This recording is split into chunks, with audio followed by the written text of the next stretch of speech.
Assalamualaikum and okay, a warm welcome to the program guide to getting published and introduction to SPSS for beginners, part of the exciting lineup for PSNZ Open Day 2023. We are glad to have all of you here ready to embark on a journey of knowledge and discovery. Okay, we have 20 participants right now, and we are waiting for another 25 participants. But it's okay, because this program will be recorded and we email to all of you after this program ends.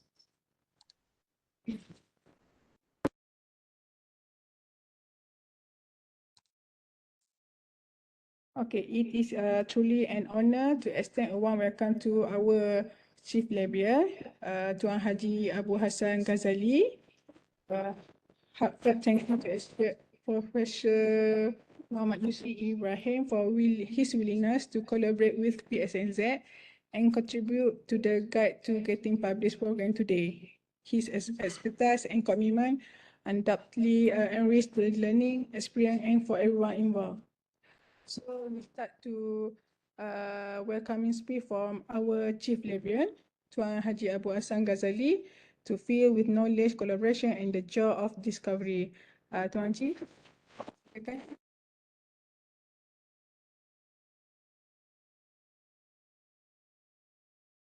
Test, you hear me? Test. Cik Afzan, are you hear me? Yeah, Tuan Haji, it's okay. Just proceed. Okay, salam. Thank you, Doctor. Assalamualaikum warahmatullahi wabarakatuh, and very good morning. Thank you, Ms. Afzan, distinguished guest speaker, Associate Professor Dr. Muhammad Yusri bin Ibrahim, and all the workshop participants.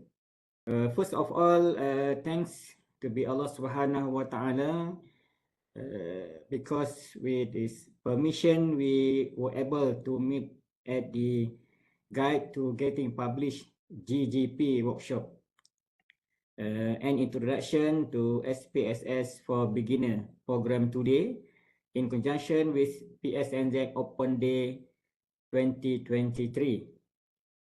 I was informed by Ms. Afzan that the total number of participants is 45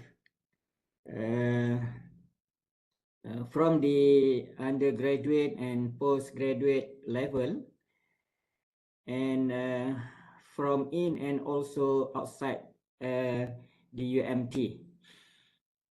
Congratulations to all of you for taking the opportunities to improve your knowledge and skills related to SPSS and be able to help all the participants, especially in the learning process and their respective studies. For all participants, ladies and gentlemen, as you know, SPSS is the acronym for Statistical Package for the Social Science.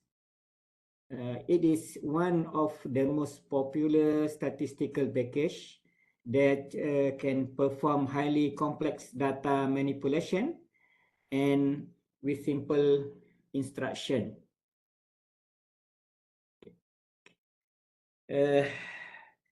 Information that I get from Wikipedia, SPSS software has been around since 1968. And I took SPSS class in the mid-80s while studying for a degree. Maybe I think it was SPSS version 2 or 3. I can remember. Nowadays, the latest version is version 29. I'm learning just like you all at beginner level, but I didn't use it and eventually forgot about it. Hopefully, all the participants today is not like me. All the participants are very lucky because with you all today is expert lecturers, Dr. Yusri, especially related to SPSS. In connection with that, I hope you all can, sorry, I hope you all can focus fully on the knowledge that will be shared. I pray that this GGP program runs smoothly and achieve the expected 3 objectives. The first objective is get introduction to SPSS, and the second, learn how to use SPSS for beginners, data management, data descriptive statistical analysis, inferential data analysis. And the last one is learn how SPSS benefit to survey data analysis. On behalf of PSNZ and the PSNZ Open Day 2023 committee, I would like to thank to Associate Professor Dr. Mohd Yusri bin Ibrahim, Doctor, for your commitment to accept the invitation as a speakers, and also all the participants for making the GGP workshop a success today, insyaAllah. On behalf, okay, I think I finished my speech today with wabillahi taufiq wal hidayah. Assalamualaikum warahmatullahi taala wabarakatuh. Thank you. Waalaikumsalam. Thank you, Tuan Haji Abu Hassan, for the welcoming speech to create a positive and inviting atmosphere for everyone present. Okay, before we start, can everyone open the camera because we will take a picture first with our chief librarian. Awak ambil gambar. Senang, tak kita takut. Biasa ambil gambar lepas pada Alhamdulillah. Nanti lepas kenduri ambil gambar lagi, Afzan. Ya, betul. Ambil gambar before and last. Ya, betul. Okay. Okay, dalam kiraan 3, 2, 1, kita akan ambil gambar satu slide. Okay. Okay, thank you everyone. Okay. Before we start, I will give you who is our presenter today. Okay, as I shared, Professor Muhammad Yusri Ibrahim graduated from University Science Malaysia, USM, in the field of applied science in 2001. He pursued and got his master degree from University Putra Malaysia, UPM, in 2003, and Doctor of Philosophy in Political Communication from University Malaysia Terengganu, UMT, in 2020. He began academic career in 2004 and joined UMT as a senior lecturer in 2030. He has established himself in area of expertise in political communication, including political leadership, organization leadership, leadership communication, and organization behavior. At the same time, he expanded his expertise in research methodology, especially in quantitative studies and political survey. So no time to waste, let's dive straight into the heart of this morning program. Okay, Doctor, let's the program. Okay, Assalamualaikum warahmatullahi wabarakatuh. Thank you, Madam Afzan, respective Tuan Haji Abu Hassan, Head of Librarian University Malaysia Terengganu, and all respective participants. Okay, today we are going to, as we planned, workshop for introduction to SPSS. So I was informed our participant today from Malaysian and also few non-Malaysian come from outside foreigner student actually. So we need to mix this session within English and Malay. It's okay, no problem. You are free to use anyone, English and Malay. And then first of all, actually I have not enough idea who you are today. All we have 45. I was told we have 45. So I have enough idea how you who you are, your profile, what you need, and so on. So we take a few minutes just to the first, if don't mind, introduce yourself, guys. And then the most important, what you need and what you hope, what you want to know from today workshop. So you can verbally you can introduce, or you also can use chat box to introduce yourself. And then the most important, what you hope, what you need, what you want to know from our workshop today. Okay, I give you a few minutes to use chatbot to list what you want.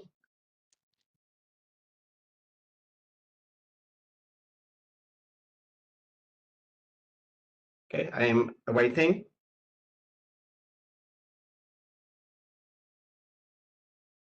Participant can use chatbot, Afzana.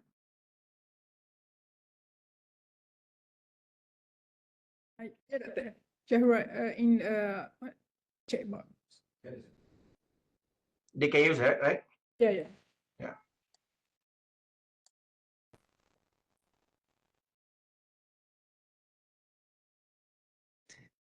No response yet.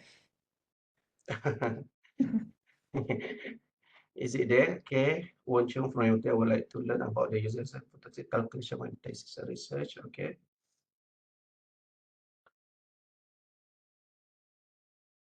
Okay, Wong Hong Cheong from UMT, I would like to learn about the use of SPSS for statistic calculation for my thesis and research. Okay.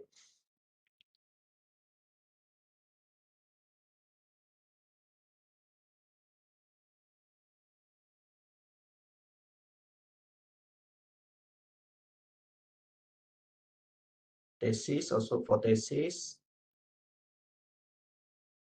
Okay, Fabia, anak Sanga.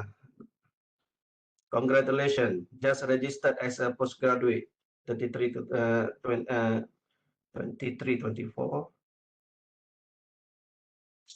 Also, Hamiza Hassan, master student, for ANOVA, microbiology, okay.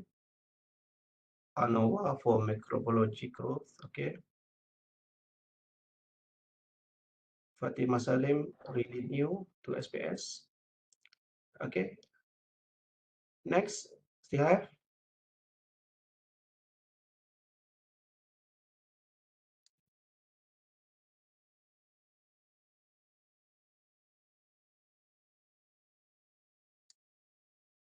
Ahmad Yusuf Adamu from Nigeria.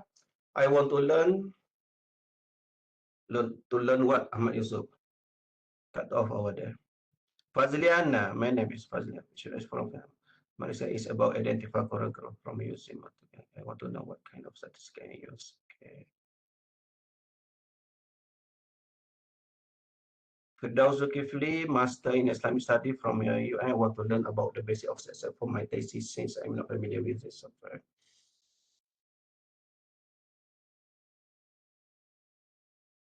Aston Mushidi, I want to recall how to use SPSS, especially as a new vision.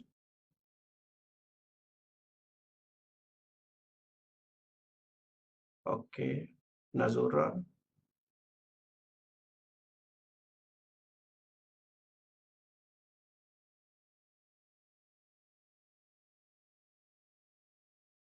Okay, I got few idea.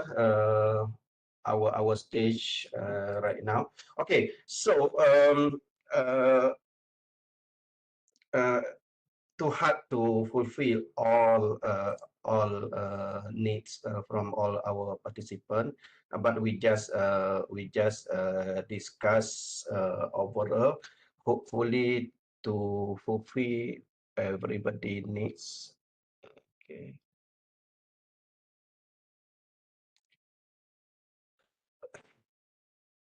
Okay. I just give I just create one an example of a survey uh, we will use today because of I, I look a few from science and technology area, but for sure SPSS mostly focus to social study because SPSS itself is social statistical package for social sciences. SPSS itu formal name is statistical package for social science. Okay, but we still can use SPSS to analyze science technology data and so on. Is no problem.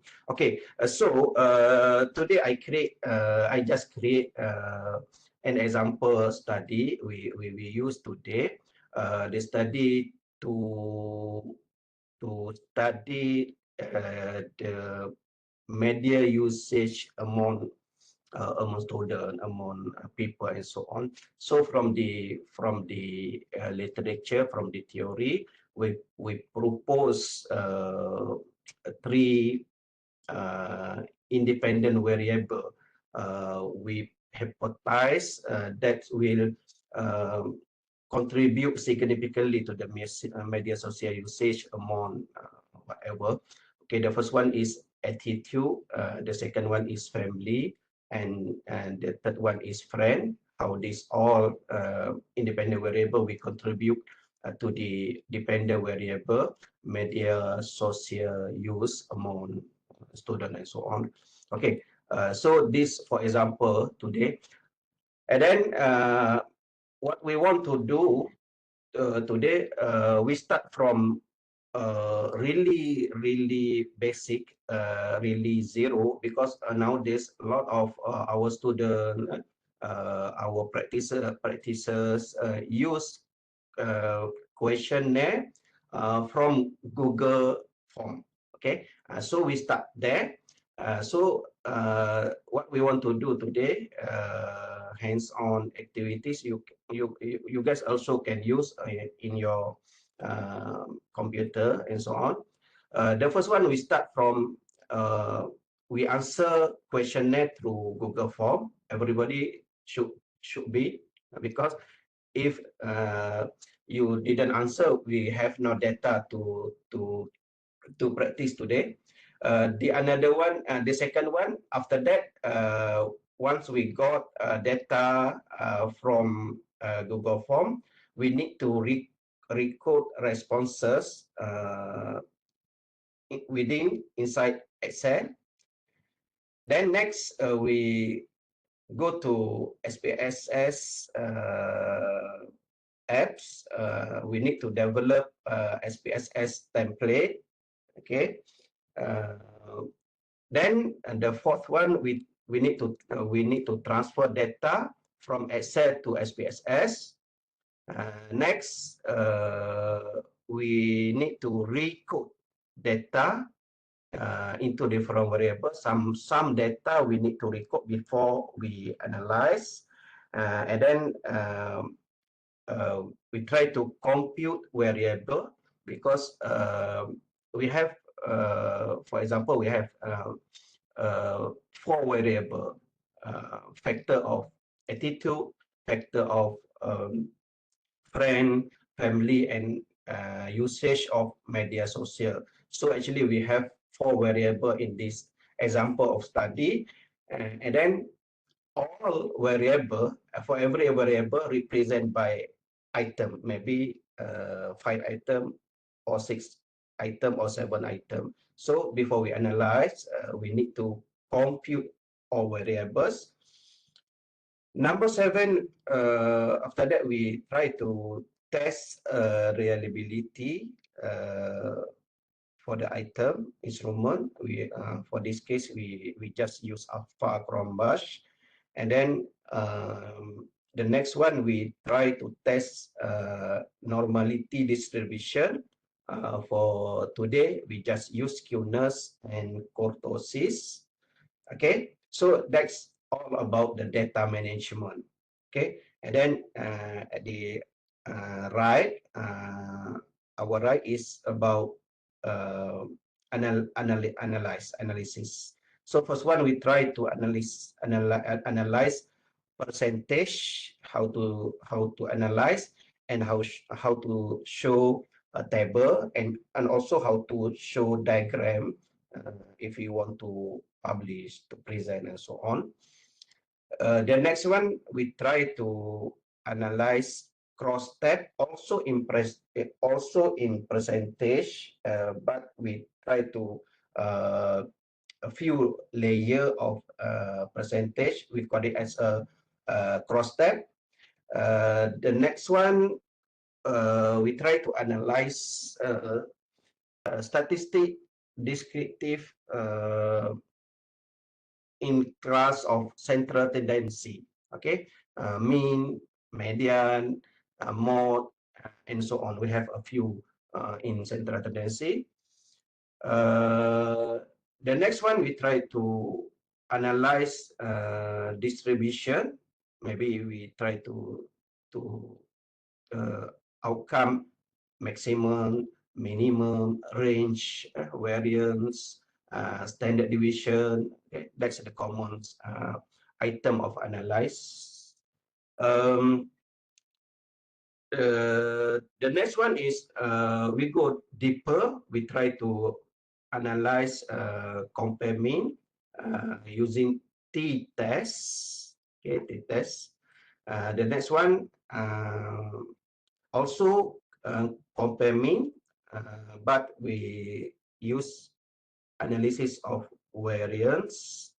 The next one, we go deeper to correlation, intercorrelation between variable. For today, we use person correlation. And then the last one today, if enough time, we go to regression. So a lot of we try to get today, but maybe some not enough time. Okay.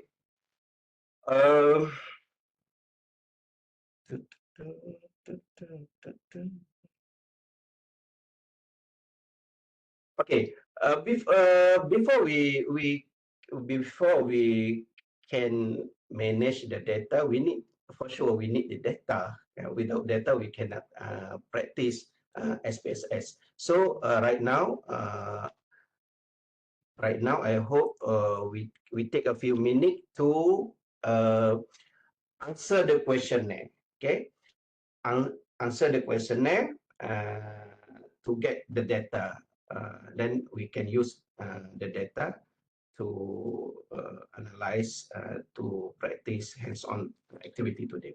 Okay, I give you all guys a few minutes, just maybe 3 minutes, 2 or 3 minutes to answer this questionnaire. Okay, okay.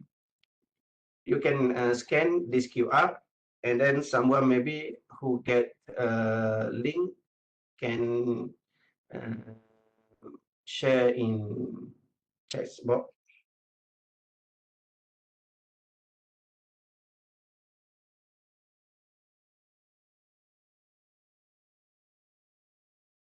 Okay, at least we need 50, yeah? 50 respondents.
Okay, we have already 15 number, 15 respondent right now, 17,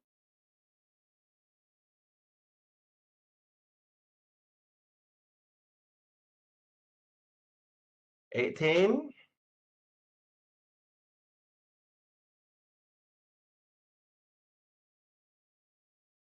20. So easy today to get the data. Just Google form. Ask our college, our friends, our student to fulfill to answer the question, and then we can outcome by research article, journal article, and so on. So easy to get right now. Compare the previous, you need to go to see everybody, okay? And then you will face some rejection and so on. So nowadays is easier. So 30 right now. We're waiting a few.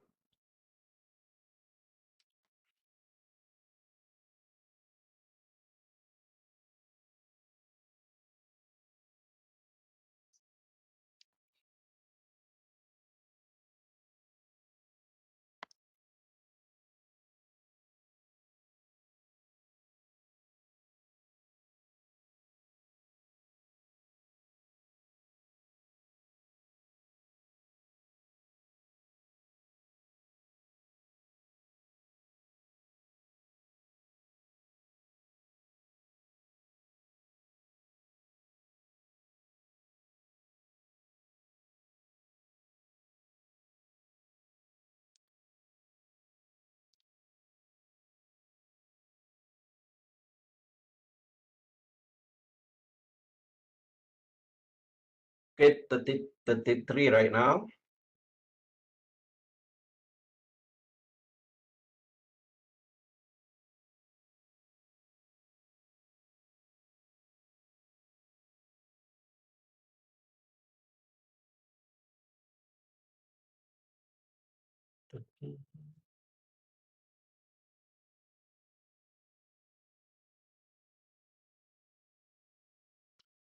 We're waiting for 12. 12 more.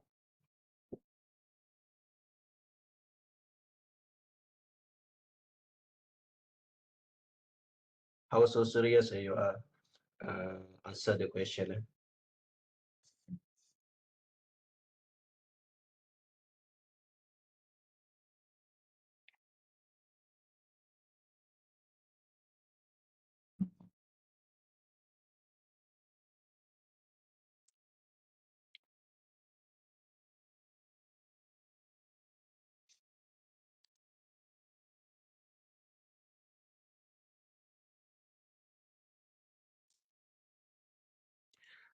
Okay, as you look at our questionnaire, we have 5 parts. Part A to part E. So for part A is demographic. We have 5 items: gender, citizenship, Malaysian and non-Malaysian, age, employment, social media that you most frequently use. That's part A, 5 items. The B, factor of attitude, we have 5 also. And then part C, family factor, also we have 5 items. Part D, friends factor, we have also 5 items. And then our dependent variable, usage of social media, we have 7.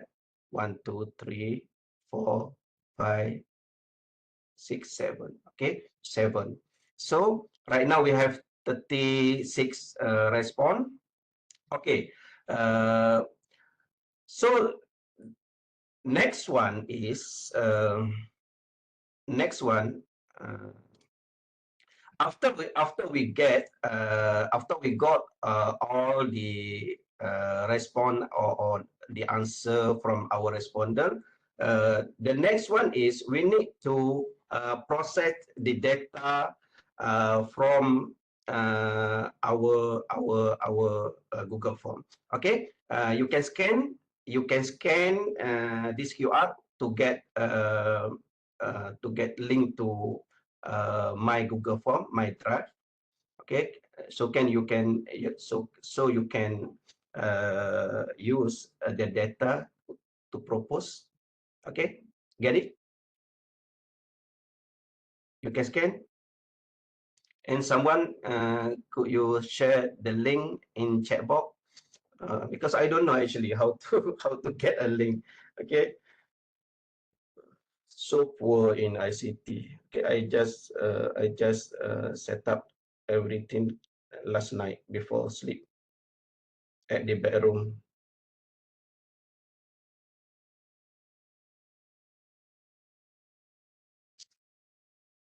Okay, Zanazura also already share link if you cannot scan QR.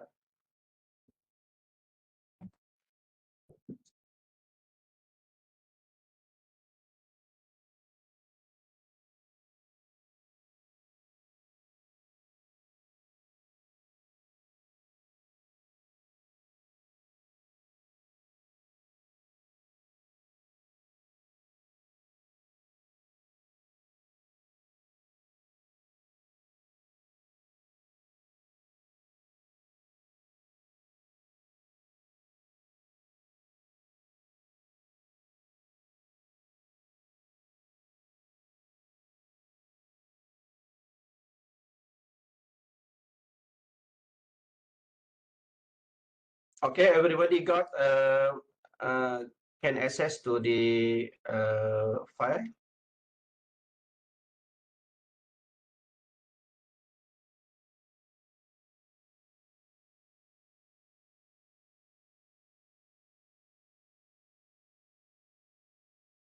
Okay, you all guys should get like this. Okay, because we can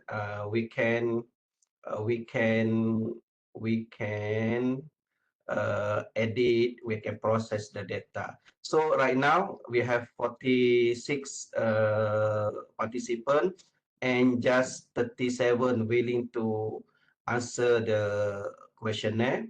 The rest I don't know. Why you guys? Okay, so we have 37. So we hope our data enough in our study survey to analyze.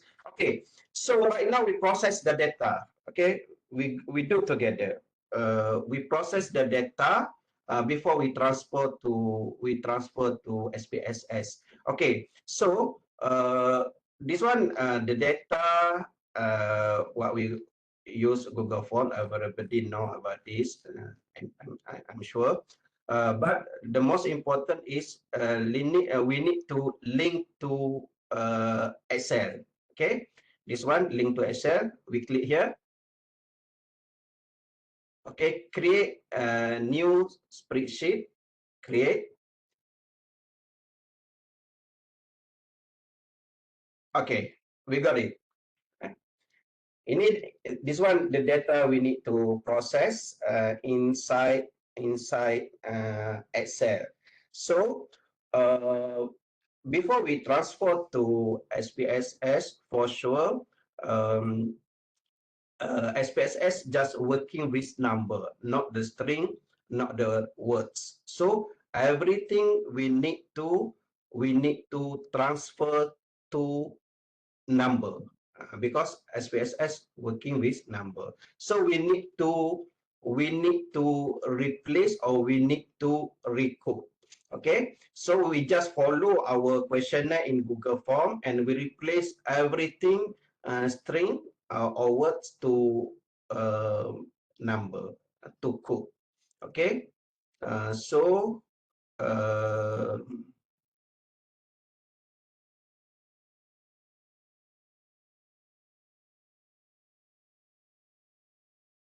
okay,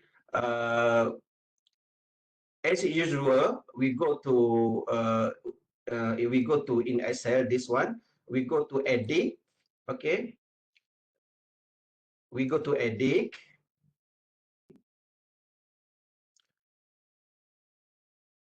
Oh, okay. Again, ada some can get.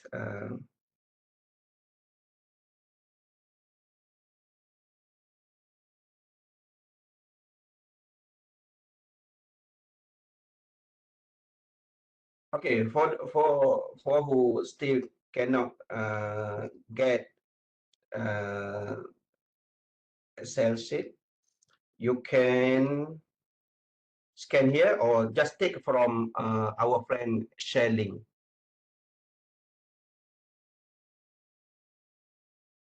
Okay, and then again.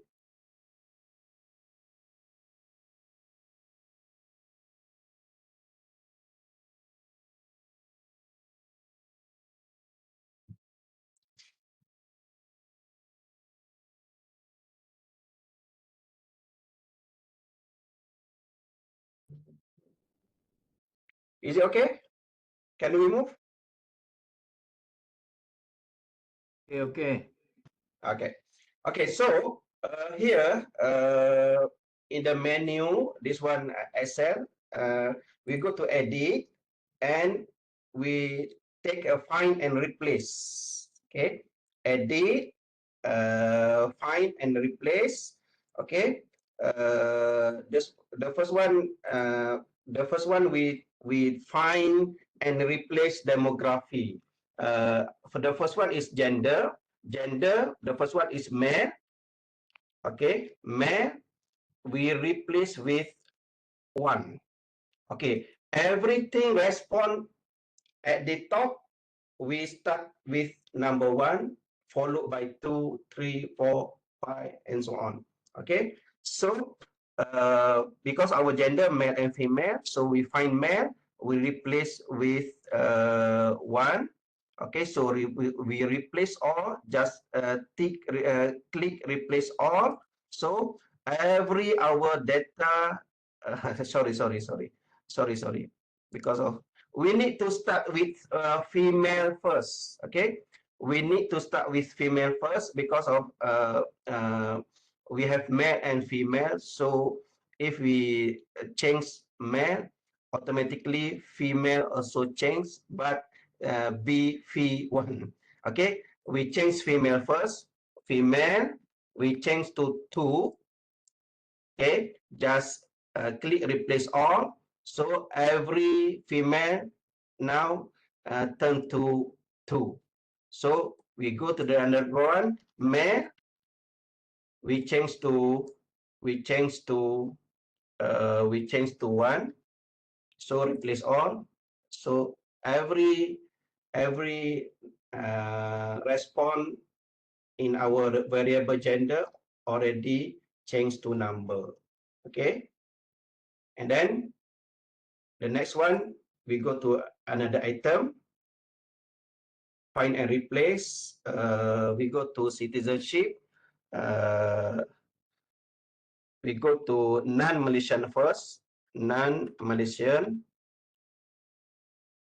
We replace by 2. Replace all. And then, sorry. The next one, Malaysian.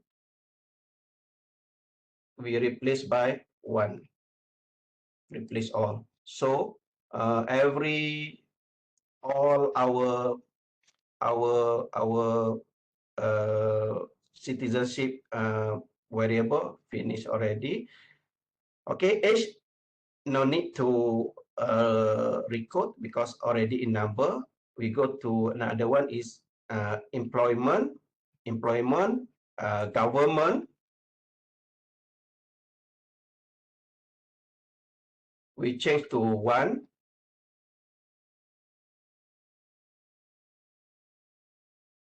Please make sure spelling is right. Okay. Replace all. And then second one is private, change to 2, replace all. The third one is self business. Please make sure the spell is identical to our form, our questionnaire. Change to 3, and then the last one, others. Others we have. Oh, sorry.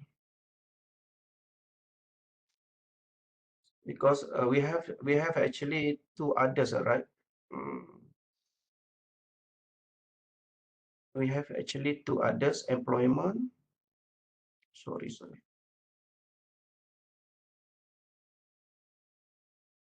Others number 4.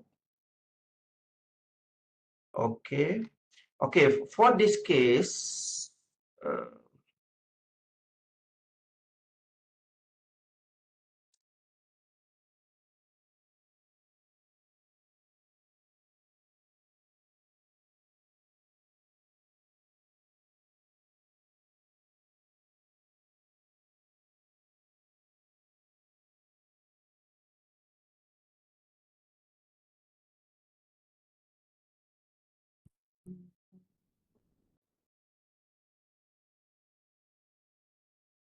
okay, for this case, please take note for this case, because in under social media, which the most we use, we have respond others, and then employment also we have others. Oh, okay.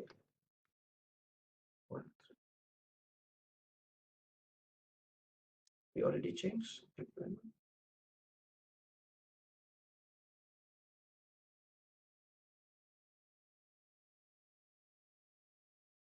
Okay, back.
Why my data employment already changed to 4?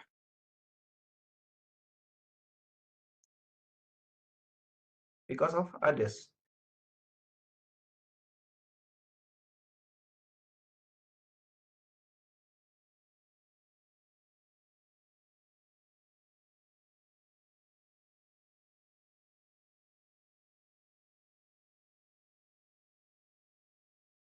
I already changed others in employment. Is it? Forgot.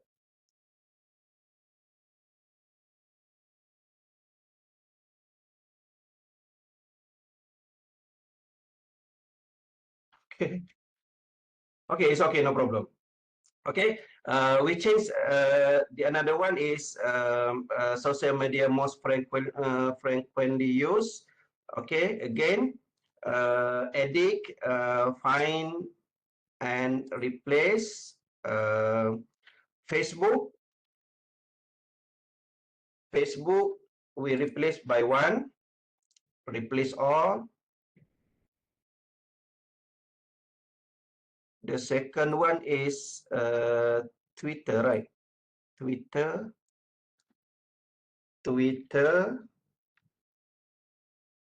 /X, right? change to 2. Okay.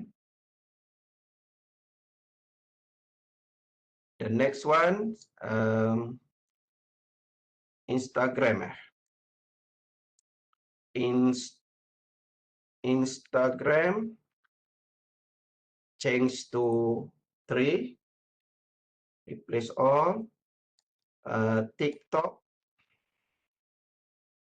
replaced by 4. Okay.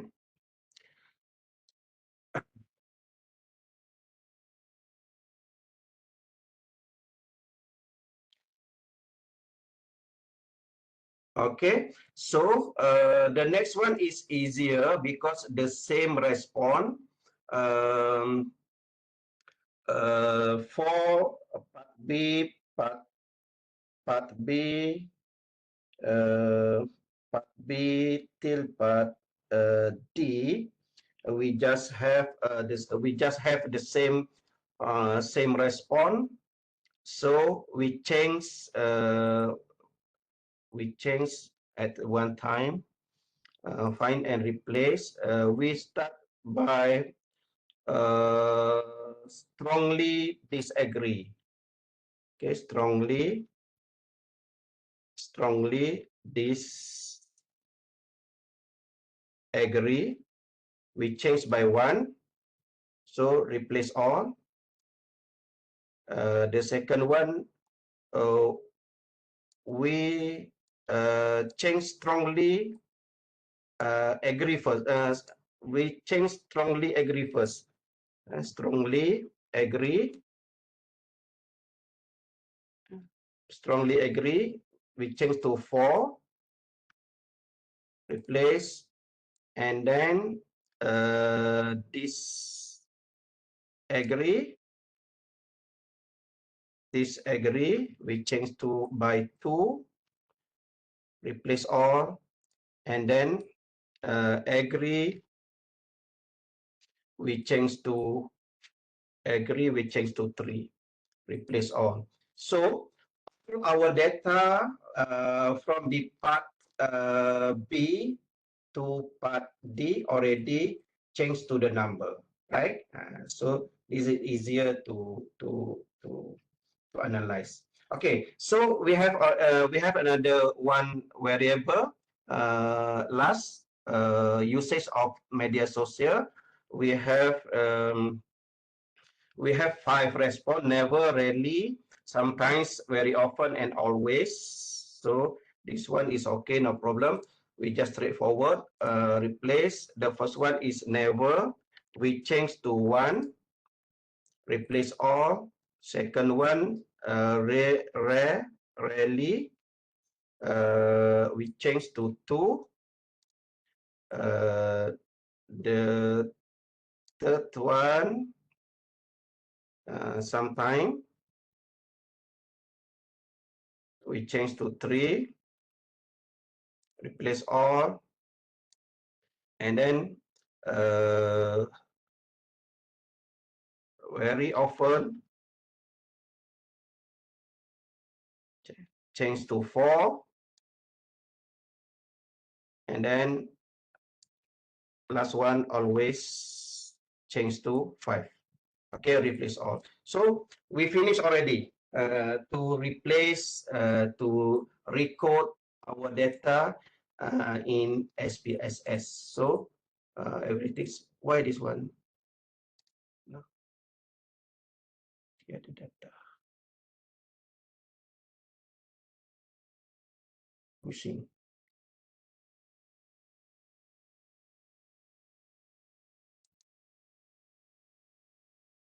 Okay, someone changed my data. Okay, someone mistaken deleting my data here. Just put 2. Okay, so we have our data already, right? Okay, so we go to next. We go to next. We go to next process. We already answer our questionnaire.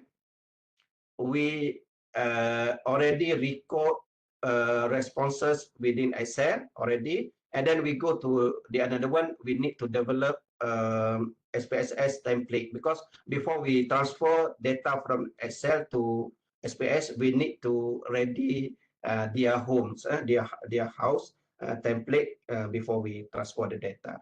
Okay, so for this one, if you guys everybody have a SPSS program, you can open right now. Okay.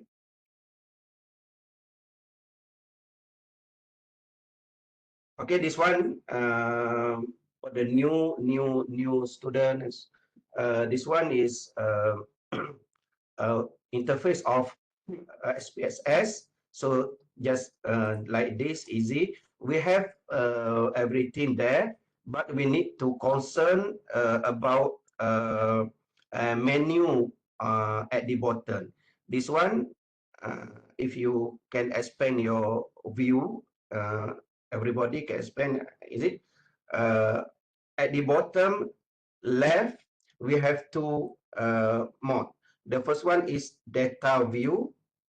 The second one is variable view. Again, the first one is data view. The second one is variable view. So the data view actually the function is for us to key in the data. To key in the data. That's what we call data view.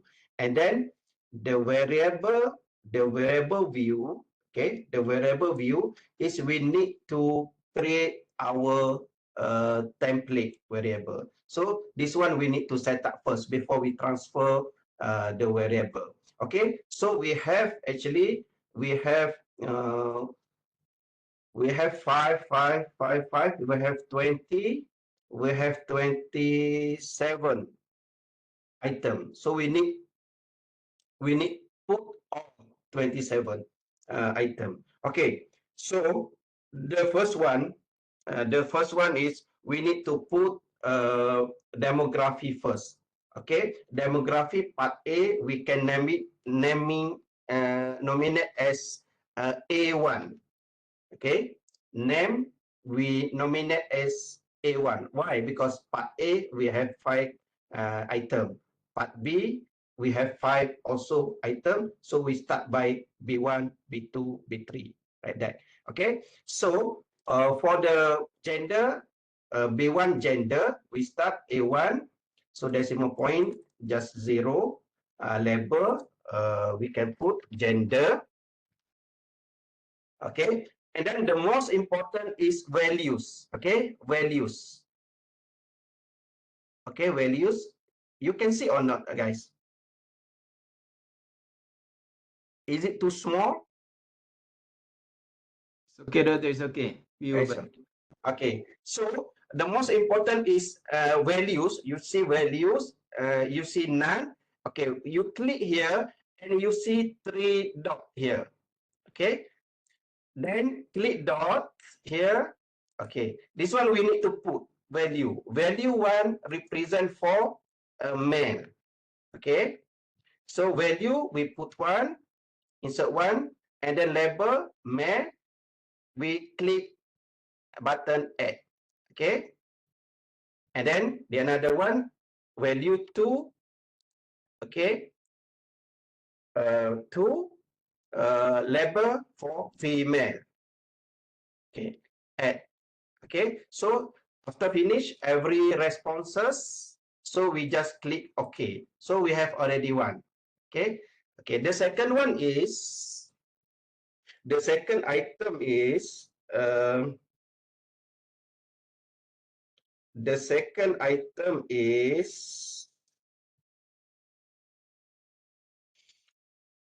citizenship.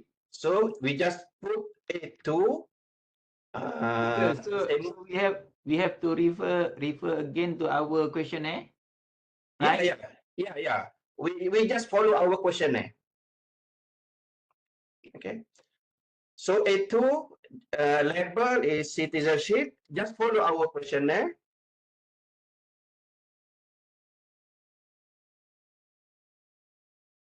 Okay. For citizenship, we have two. One for Malaysian. Okay. And second one for non-Malaysian. Okay. Finish. We just do responses. So add and click OK. Okay. We go to A3. A3 ish. A3. A3 ish. Label ish. Okay, decimal also 0, O. It's okay, no problem. Decimal 2 is okay, no problem. Not affect anything. You can remain 2 or you just change to 0. It's okay, no problem. Okay, for age, we don't need to record any value because that's data, continuous data. We use ratio data, not ordinal data. So no need to put anything for age because the continuous data. Doctor, Okay. how if we categorize the age? Okay, after this we recode into a group after this categorical. That's why after this our practice is to recode. Okay. So Okay.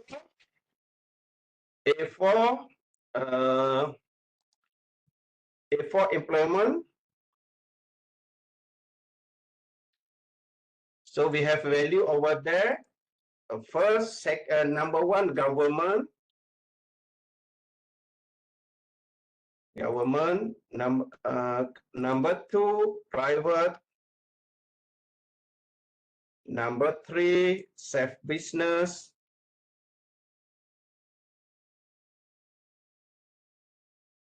Number four, others. Okay, add everything settled, just click OK. So the last one for demographic, A1,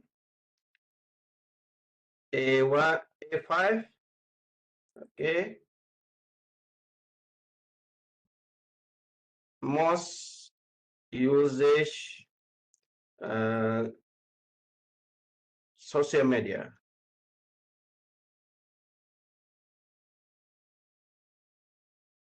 Okay, most usage on the social.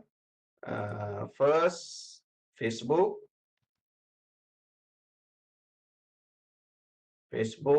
Add to Twitter. Twitter, all right now, known as X. 3, Instagram. 4, TikTok. 5, others. Okay, like WhatsApp also on. Okay. Okay. Okay. So we already finished. For A, demography of respondent A1 till A4. Okay, so we jump to the another one is part B, C, and D. But part B, C, and D we have 15 items, but with similar identical responses. So for these cases, we don't need to nominate a variable first, but we change this one. We set up the value first. Okay, this one we set up for value first. Okay, number one, strongly disagree. If you have any question, just ask me. Straightforward, no problem. Number two, disagree. And number three, agree. And then number four, strongly disagree. Doctor, I know Yeah. what's the white decimal and the columns for. I'm not clear your voice. White. What's the white? Decimal and column 4. There is a number in the white column and decimal, right? What's their U for? Could you write? I am not clear your voice. Sorry, doctor. 5 strongly agree. Because we start with you ask because why we start with value or what?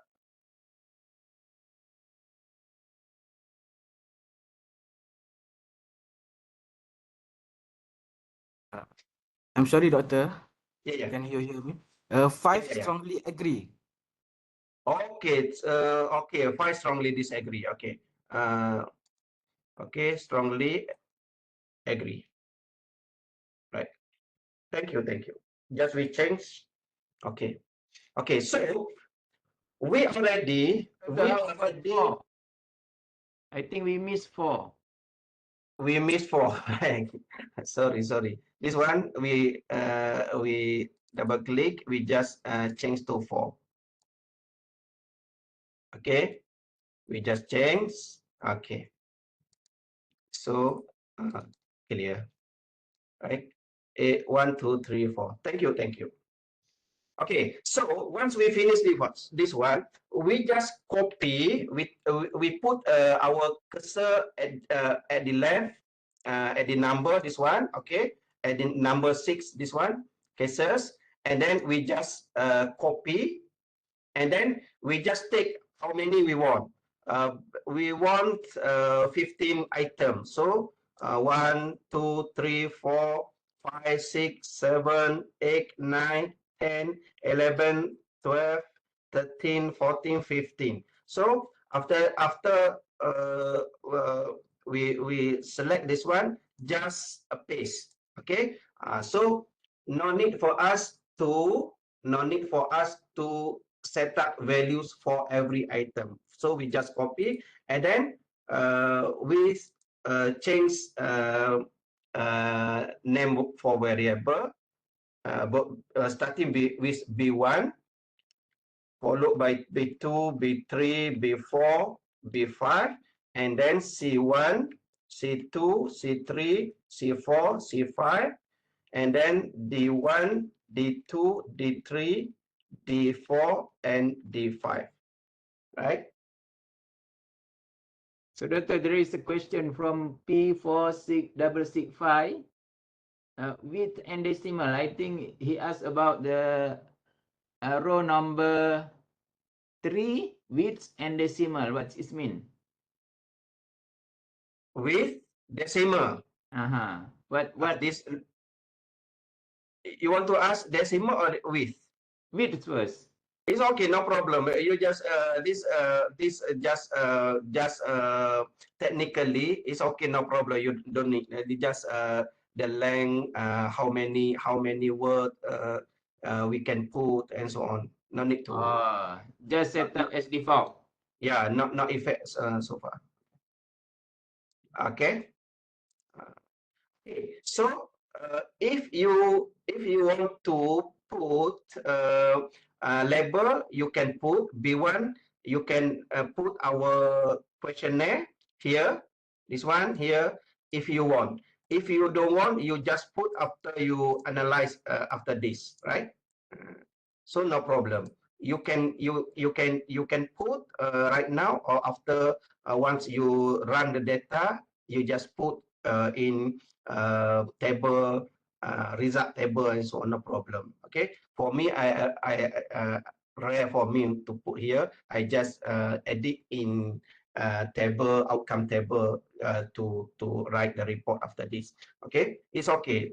Free to put right now or just after that. Okay. Okay. Any question? But we have to remember what's mean by B by C or by D. Yeah. We need to remember, and we always remember because this our study and this our item, right? Okay. So how about the type that there? Is only numeric or there is any other types other than numeric?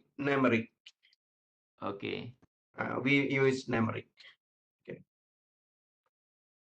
Okay, the next one, we have another 6 item, also with same responses.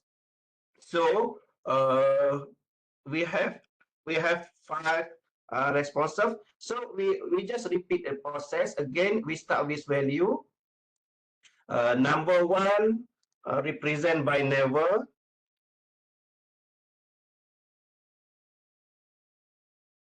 Never. Add. Number 2 rare. Rarely. Okay. Number 3 sometime. Number 4 very often. And then number 5 always. Okay, so everything we just said. Okay, we have already value, and we have, I think, okay, 1 2 3 4 5 6 7. We have 7. So we just put cursor at the left, most left. Just copy and calculate our number. 1 2 3 4 5 6 7, and then just paste it. Okay, so we already got it, and we just nominate our variable E1, E2, E3, E4, E5. No one. Another one. E1, E2, E3, E4, E5. Paste again. This one E6, 6, E7. Okay. So guys, we finished.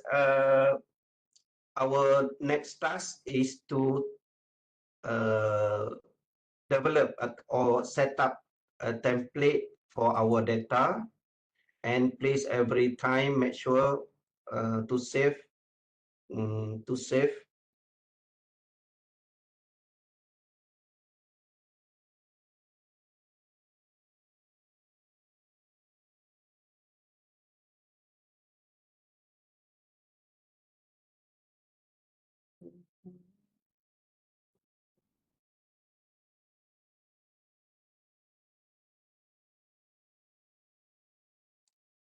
Okay, the most important in thesis is to save, right?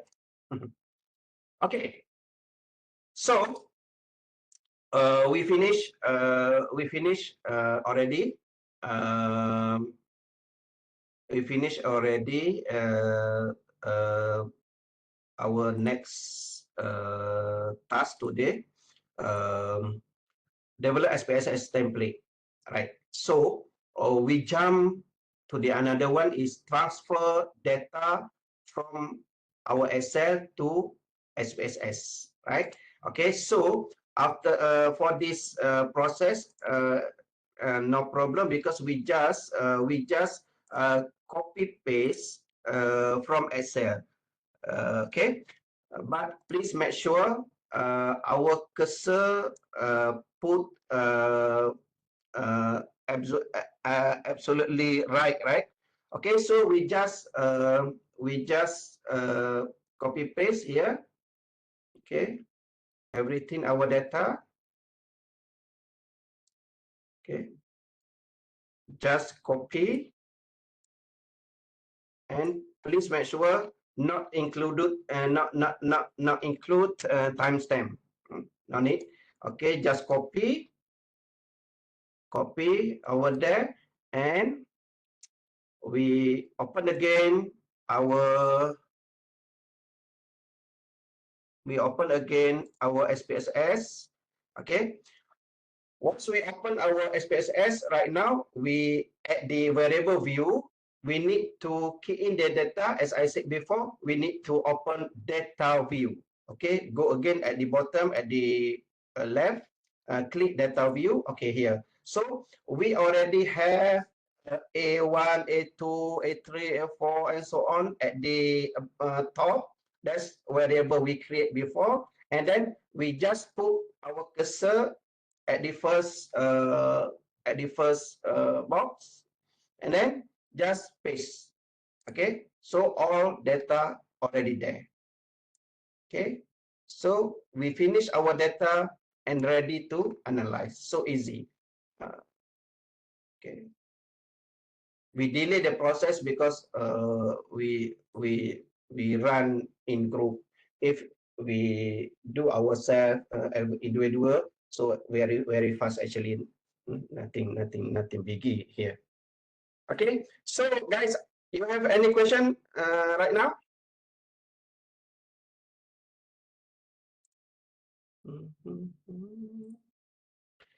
You have any question?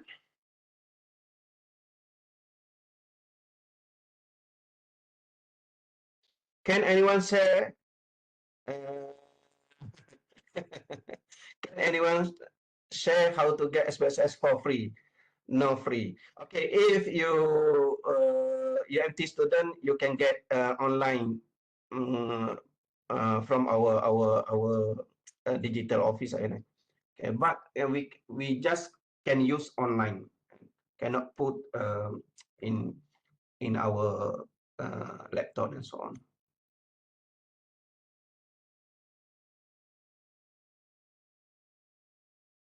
Okay, by using Shopee. Oh, ada jual kat Shopee. Everything over in Shopee, right? Wow. Okay, can we move? Okay, inshallah, Dr. Move. Wow, just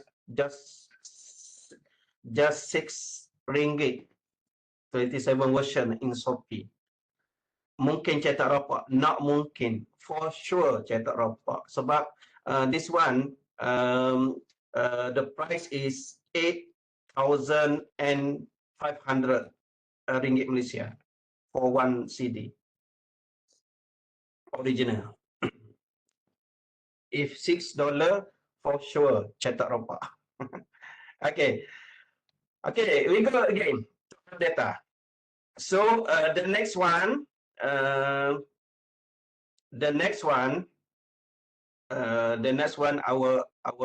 process is to our process is number 5 is record data into different variable. This one, because I just to show you all guys how to record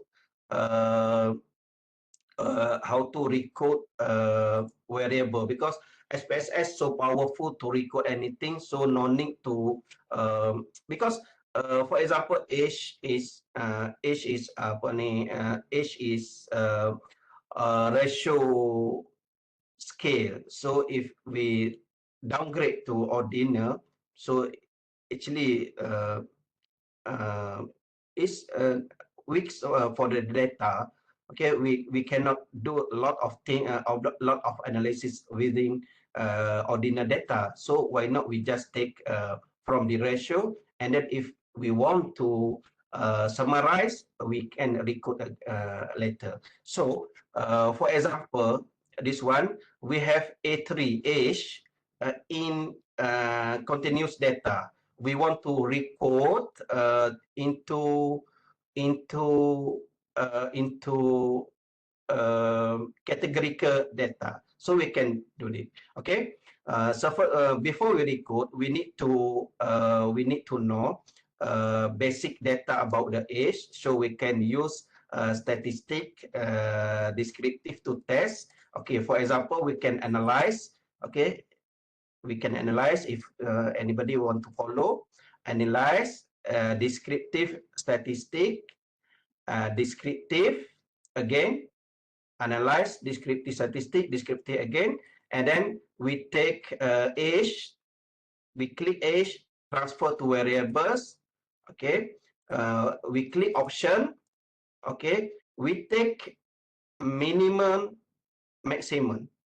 Okay, we click minimum and maximum. Okay, then we got the data. We have 41 respondent. The youngest one is 20, and then the eldest one is 55. So we got that range, right? So once we got that range, we can record. Okay. Okay, so we can record, for example, if you want to record age, go to transform. Okay, find transform at the above menu, transform, record into different variable. Okay, record into different variable. So what variable we want to record? Age. Okay, age. Okay, we transfer to input variable. So name variable, the new variable, we got it as ages, just plus s. Then label is recode age. Okay. Okay. The formal name is age, and then the new variable we just put as ages, and then label recode age. Okay. Then we go to all and new values. Okay, all and new values.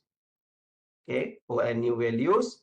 Range, all values, we take range from 20 to 29. For example, range 20 to 29, we class to value 1. Okay, add range 30 to 39, value 2, add range 40 to 49, 3, add, and then range 50 to 59, we group as a 4. Why? Because our respondent between 20 and 55. Okay, so we just continue and we just change. Okay, we just change our, and then okay, change, okay. Okay, so if you look here,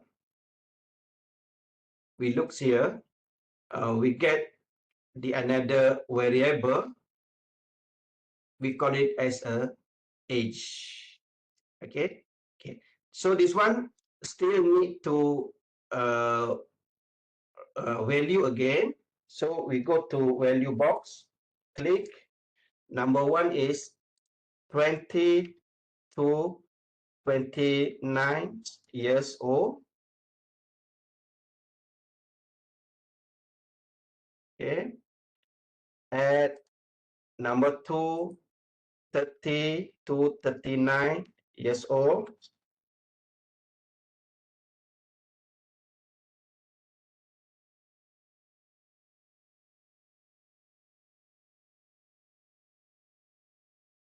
Three, 40 to 49 years old. Add, and then 4, the 4, 50 to 59 years old.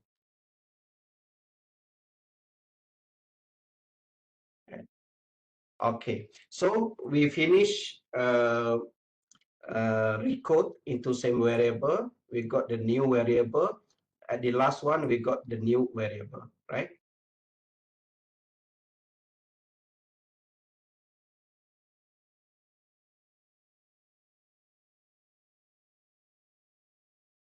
Okay, any question, guys? Doctor, how to show the result? How to show the result of the mean or median or maximum or minimum of the years? Again, pardon? How to show the result? To show the maximum or minimum of the years. Just How now to show? you show the maximum or minimum of the years, right? How to show? You ask how to show? Why to show or how to show?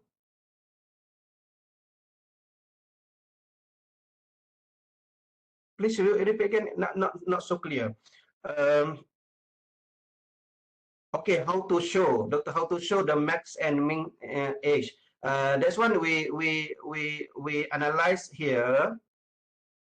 We analyze here again because before we read code, we need to know the range our data between what and what. Okay, to show that to get X, we go to analyze again. We go to analyze this one. We go to analyze, and then we go to descriptive statistic.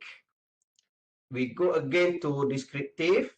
Okay, analyze, descriptive statistic, descriptive. Okay, we click here and we got this descriptive box. We just take which variable we want to test. For this case, we want to test age. Okay, we double click or we just click and move to variable box. Okay, and then we go to option. Okay, we just need for this case minimum and maximum already here, but this one also mean we just unclick mean, we just unclick standard deviation. Okay, we want minimum and maximum, so we just continue and we just click OK. Okay, when we click OK, you see or not here, this one? You see output. You can see or not? Yes, can Doctor. Yeah, because when we change Windows, sometimes the participant cannot follow. The view still stuck in before window before. Okay, so here we get the descriptive output. Age 40, minimum age is 20, and then maximum is 55. So from here, if we want to record, should be this range between 20 and 51. Okay, that's we get. Okay.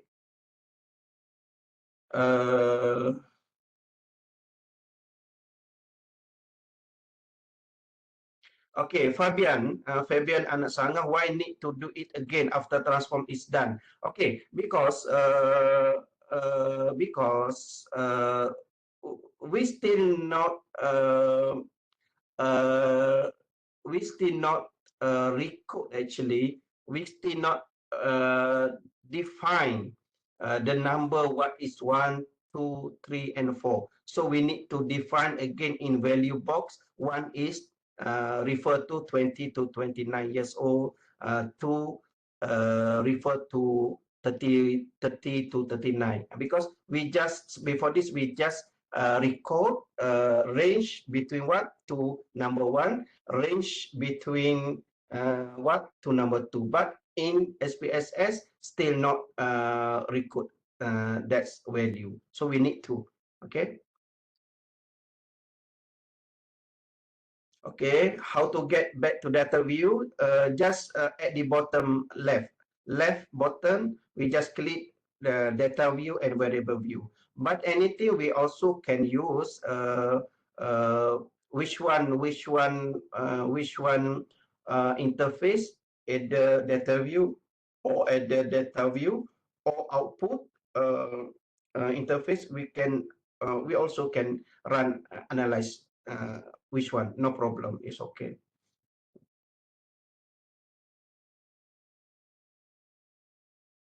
Okay.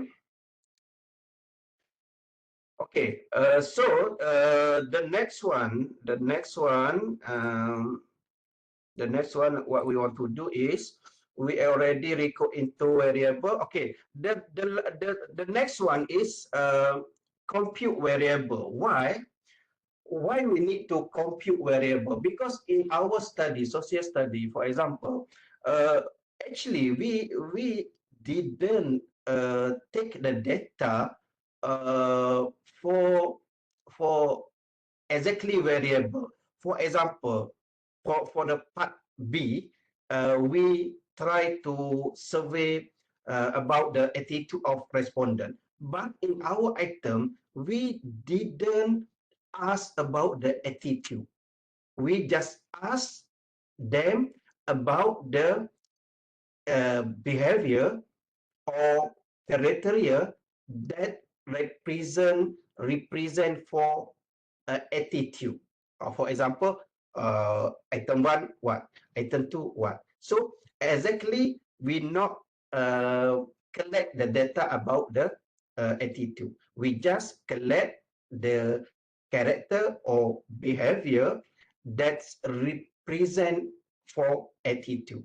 Okay, right. So this case we call it attitude as a latent variable, and then B1 to B5 F observe variable. So before we can go deeper to analyze attitude itself or latent variable itself, we need to compute all 5 items into one variable, name it as attitude. That's what we call compute variable. So before we go to analyze, we need to compute all our latent variable. For this case, we have 4 latent variable: attitude factor, family factor, friend factor, and usage of media social. Okay, so right now we go to number 6, skills, how to compute variable. Okay. Okay, this is very important, guys. Very important before we go to analyze. The process of data management is quite hard, and then analysis process is more simple compared to process of data. Data management is quite hard. Okay, so again we go. Okay, together, guys. Our task right now is to compute and to gather all item into variable. So we go to again transform, click transform, go to compute variable. Okay, transform, compute variable, and then compute target variable. Okay, target variable is attitude. Okay, attitude. Okay, so which one variable? Numeric expression. We go to function group here, guys, at the right. Function group, you see function group, and then try to find statistical. Okay, try to find statistical. Okay, as statistical. So this one you just click this one, statistical. So we got function under statistical. So what statistic we want to compute? Basically, usually we use mean, average, MEAN, mean. Okay, MEAN, mean, that's mean average. So we compute all item by average into the new variable, name it as attitude. So you just double click at the mean, MEAN, double click here. So you can see under numeric expression box we have means, question mark. Okay, Okay, so you just transfer B1. The way to transfer, you just click B1, and then this arrow to move, just click. So already transfer to box. Okay, just delete question mark. Okay, the another one B2, click. Okay, every number item should be between them should be comma mark. Okay, okay, and then comma B3, comma B4, comma, okay, B4, comma, and then B5, no need, comma. Okay, so target variable, our target variable is attitude. Which item represent attitude? B1 till B5 represent by mean all item. So we just click OK. Okay, so we got the new variable. Okay, we got the new variable. Okay, new variable at the bottom. This one, we got new variable, and its name is attitude. And then okay, we can put label as attitude factor if you want. No need, also can. Okay, and then decimal point is 2 because our data right now is average, so data should be in decimal point. Okay, the minimum is the best one is 2, right? Okay.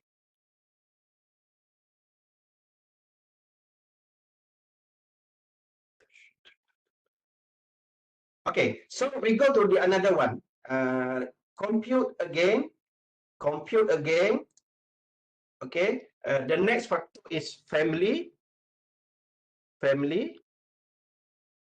Okay, the next factor is family. We just maintain mean.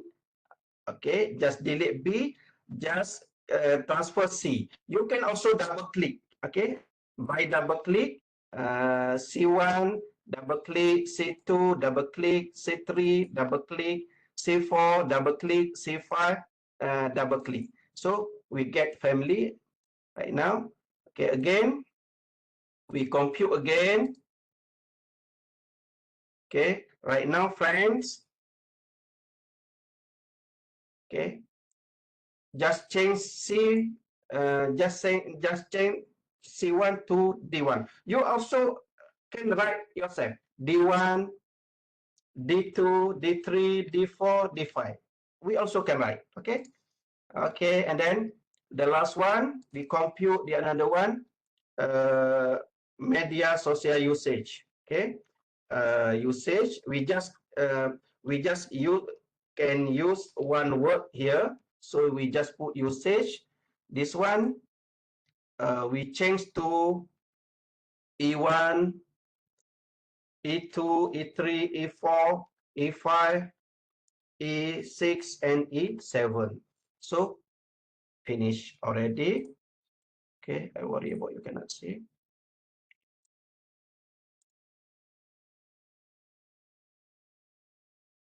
Okay, guys. So we have finished already compute variable. Before this, we have not this type of variable: attitude, family, friends, and usage of media social. This one we can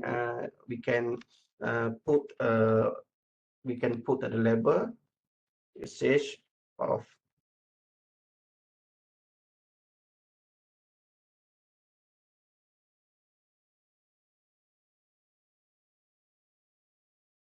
Okay, so we got it. Okay, we got it. We got the new variable. This one we call it as compute variable before we go to analyze. Okay.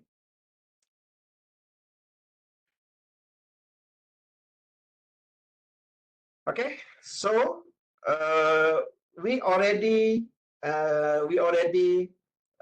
finish our data management, just simple data management, not very deeper, just simple data management. And then after this, we can go to testing to analyze.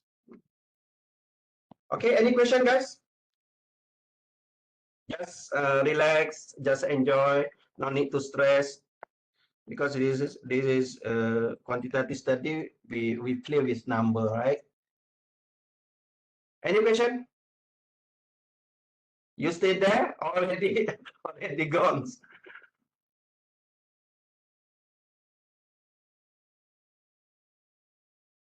Okay, take time. Okay, take thanks.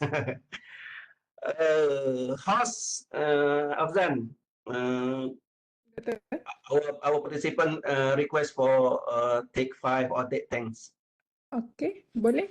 We will break in 10 minutes. We will continue at 10:55. 10:55. Okay.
Okey doktor, jam saya dah 10.55, boleh mula?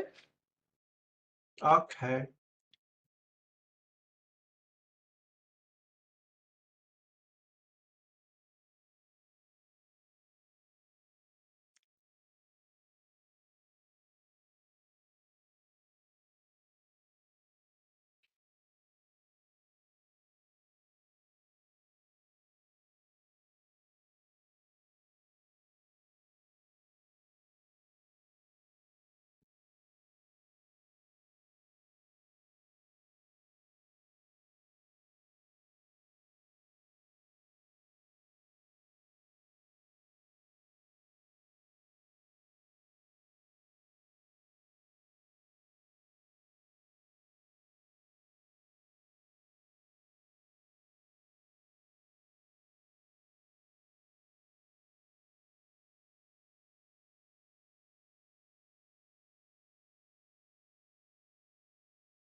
Okay, we continue.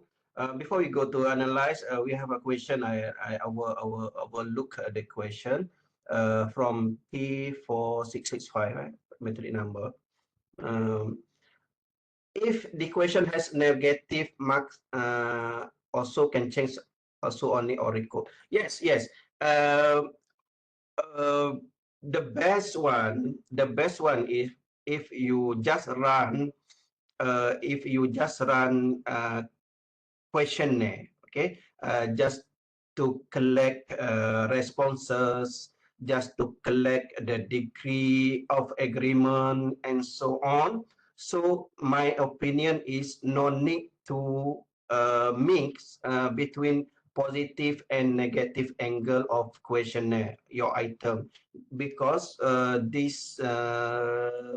this way will give some difficulty to our respondent to understand the context of our item, and maybe can also produce to the bad result for reliability testing, because of reliability refer to internal consistency of item, of the pattern for respondent party respond to the our item. So if your questionnaire is just to collect responses, just to collect degree of agreement, just to survey about their practices in lateral way. So my opinion is no need to mix between positive and negative, because you will get problem by that. But if you run testing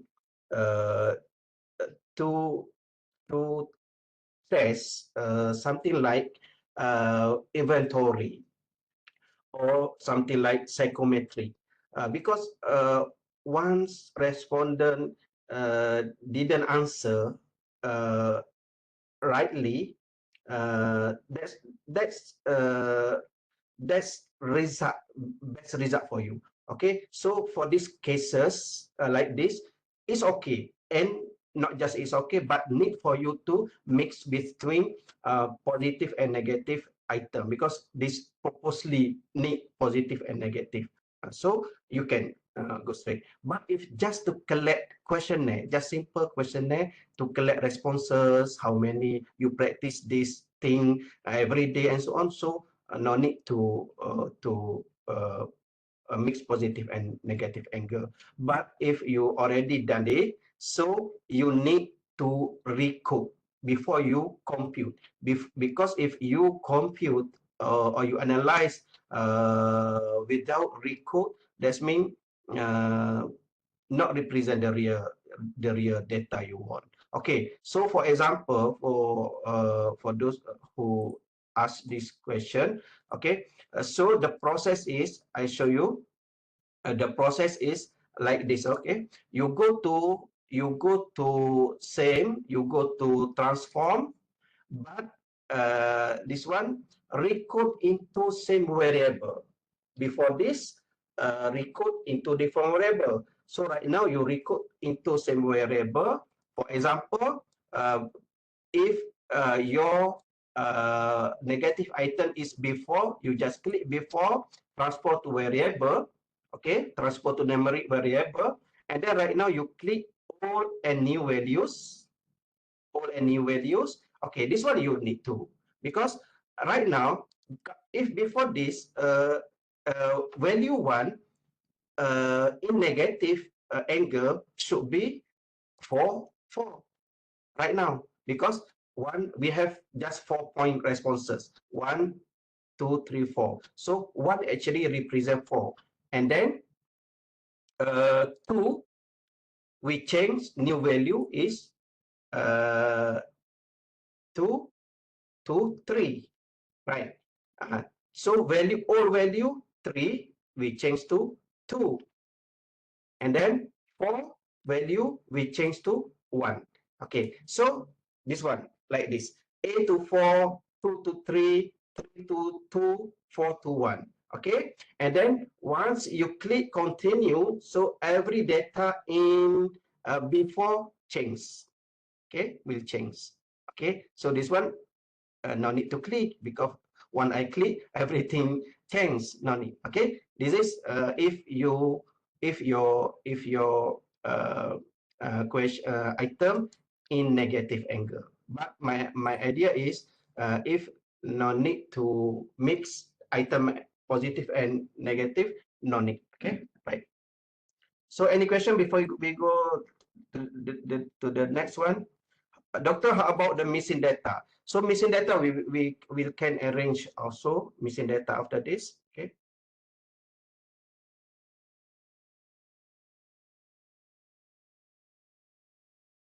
Okay. We move again. Our task today. Right now we go to next step is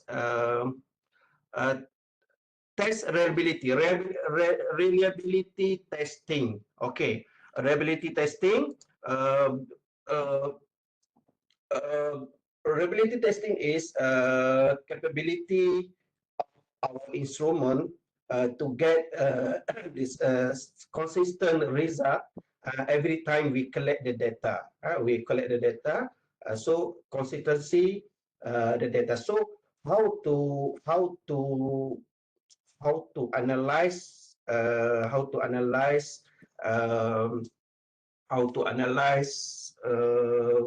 reliability testing. We have a several way, but the common using is we predict the internal consistency of item from the response by our participant, our respondent. We get the pattern of the response, and from that we can calculate the consistency, the internal consistency. Okay, the internal consistency, how to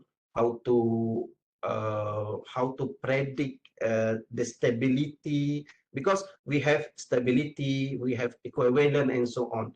I have no time to discuss everything about that today because we just focus to SPSS. But if some student have my books in Malay, Sembang Santai Penyelidikan.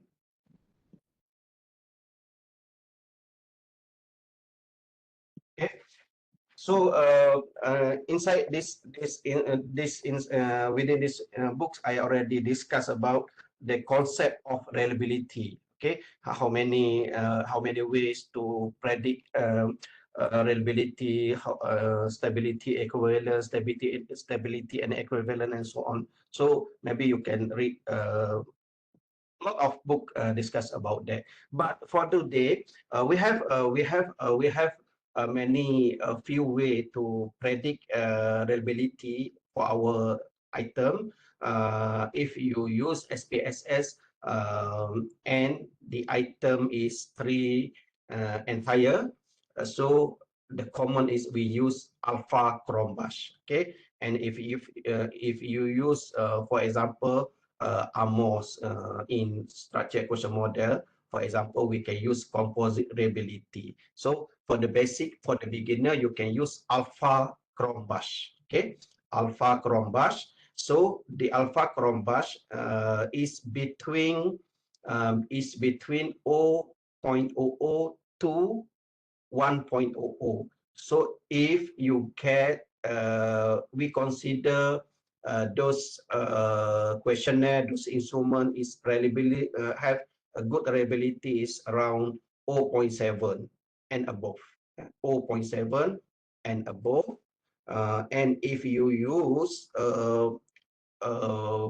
big sample in your study, in your survey, you still use if your reliability coefficient around 0.65 and above, right? So basically, the best is 0.7 and above. So that's number we want to find today. Okay, so we go to the next process is try to test our reliability, our instrument today. Okay, so actually this data is enough to calculate reliability, because the number is the best reliability for pilot study is around 30 to 50. Okay, 30 to 50. Okay, many students ask me how many the best sample for pilot test. For if you refer to methodology book logs of and you make the synthesis for me, the best is between 10 to 50. 10 to 50. We have school of thought about 10.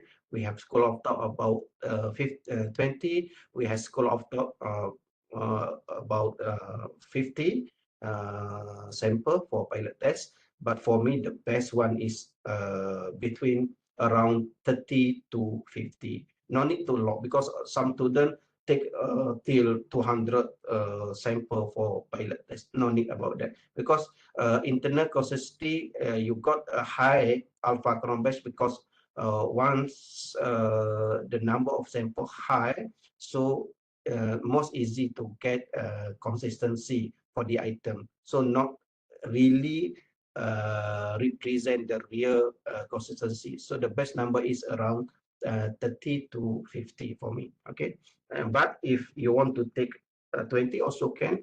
If you want to take 10 also can.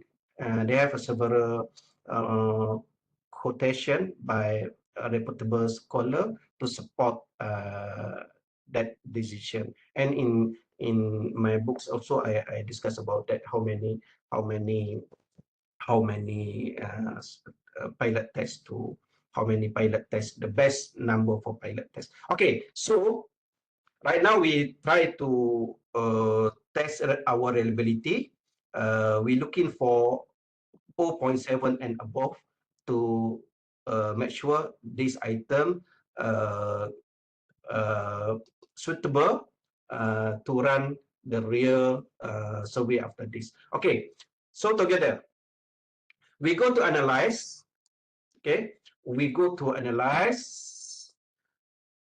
Okay, we down to scale, analyze, we go to scale, we go to reliability testing. We go to reliability testing and click there. Okay, so the variable we need to test reliability just itemize, just item, not demography and not the variable we already compute. Absolutely directly to itemize. So our itemize is starting by B1. Okay, you click at the B1 and you hold shift button at your keyboard and then go down till E7. Okay, hold and then transfer to the items box. Okay, so here over there, and then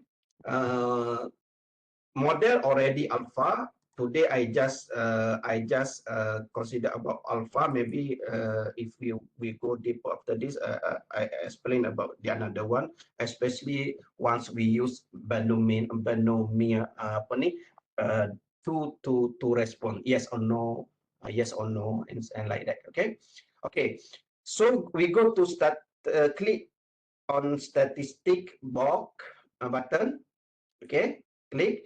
Okay, we just take for this level, we just take item, click item, click scale, click scale if item deleted. Okay, for beginner, I think this just enough. Okay, inter item correlation also important, but for today I just focus to item, scale, and item if deleted. Okay, just click, and then continue, and then okay, just click okay. So we got the result. Is it you can see Windows for output or not? I guess you can see. It's okay.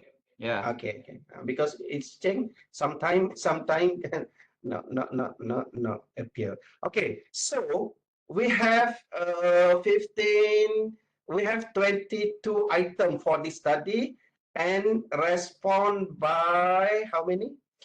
Respond by 41. You all guys, my respondent, our respondent today, and then our alpha chrombus is so high, good enough, 0.911. Okay, 0.911. So this is okay. We achieve internal consistency because me develop the item. I know what will happen to the analysis. So I know how to structure the item, how to structure the sentence, and you also guys know how to answer good survey. So that's why we got the good alpha chrombus. So we can conclude this instrument have a high or good reliability with alpha chrombus 0.911, and we can use this instrument questionnaire to the real study after this. Okay, it's just like that. Okay, and then if you want to discuss also every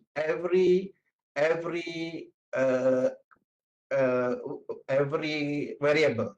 So we have overall 0.911, 0.9. And then if you also want to discuss beside overall, we also need to discuss every each variable, so you can do it. Okay, again, analyze, scale, reliability analysis, you just reset. Okay, just put the first variable B1 to B5. Okay, and then statistic again the same, item, scale, item if deleted, continue, and okay. So we got just for attitude factor, we got 0.714, still enough. And for sure, if the item the number of item smaller, then alpha chrombus also going to reduce. Okay, but 0.715 also enough for you.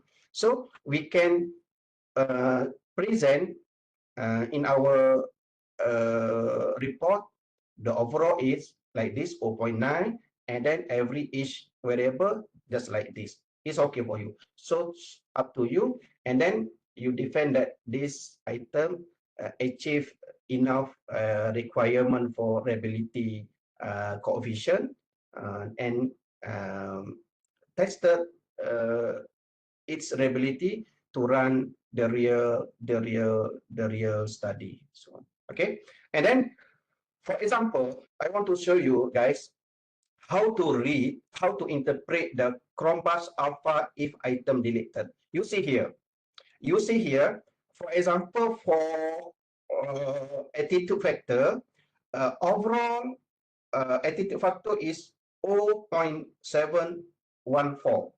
And then you see here, column bus alpha if item deleted. Okay, you see here. If you want to recognize which one item have a problem, you see if delete that item will increase the alpha greater than 0.714. For example, I show you B1.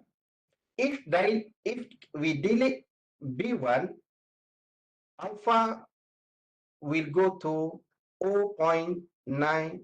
That means if we delete B1, overall, overall alpha will reduce. That means item B1 is good item. Why?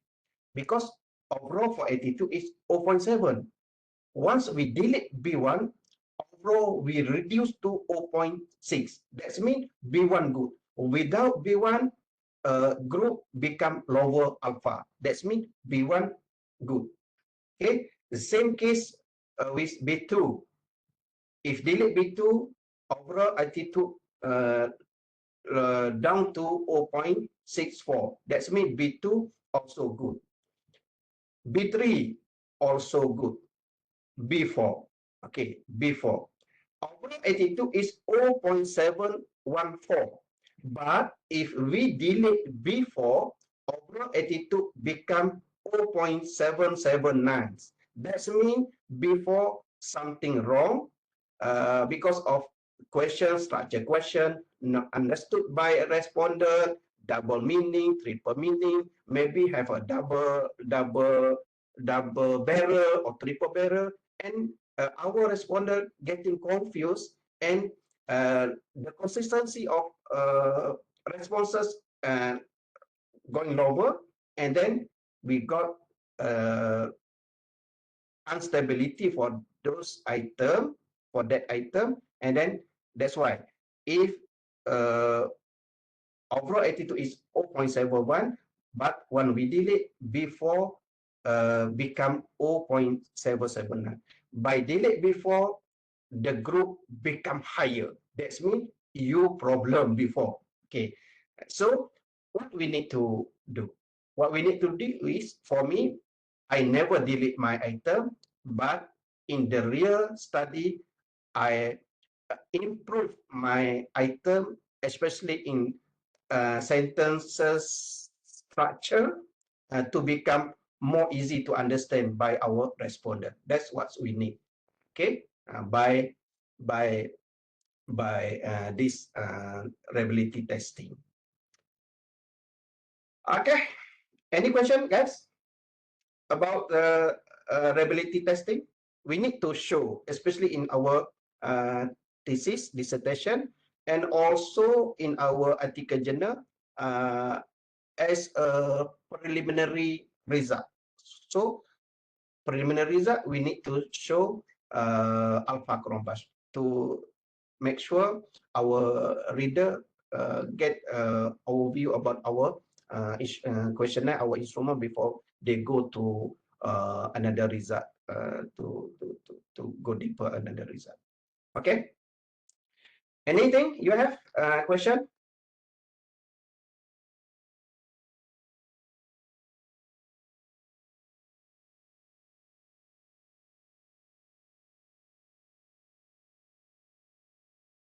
Sure, I don't know what you mean, sure. Does it mean that it have to be lower than 0.7?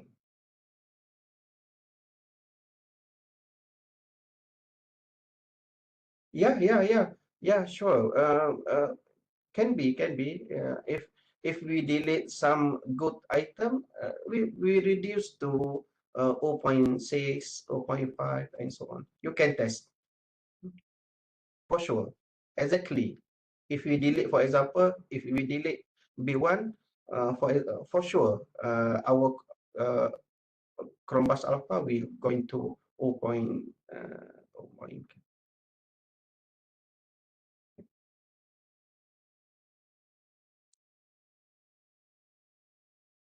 Okay, any question again? Assalamualaikum, Doktor. Sila. Sila. Izami.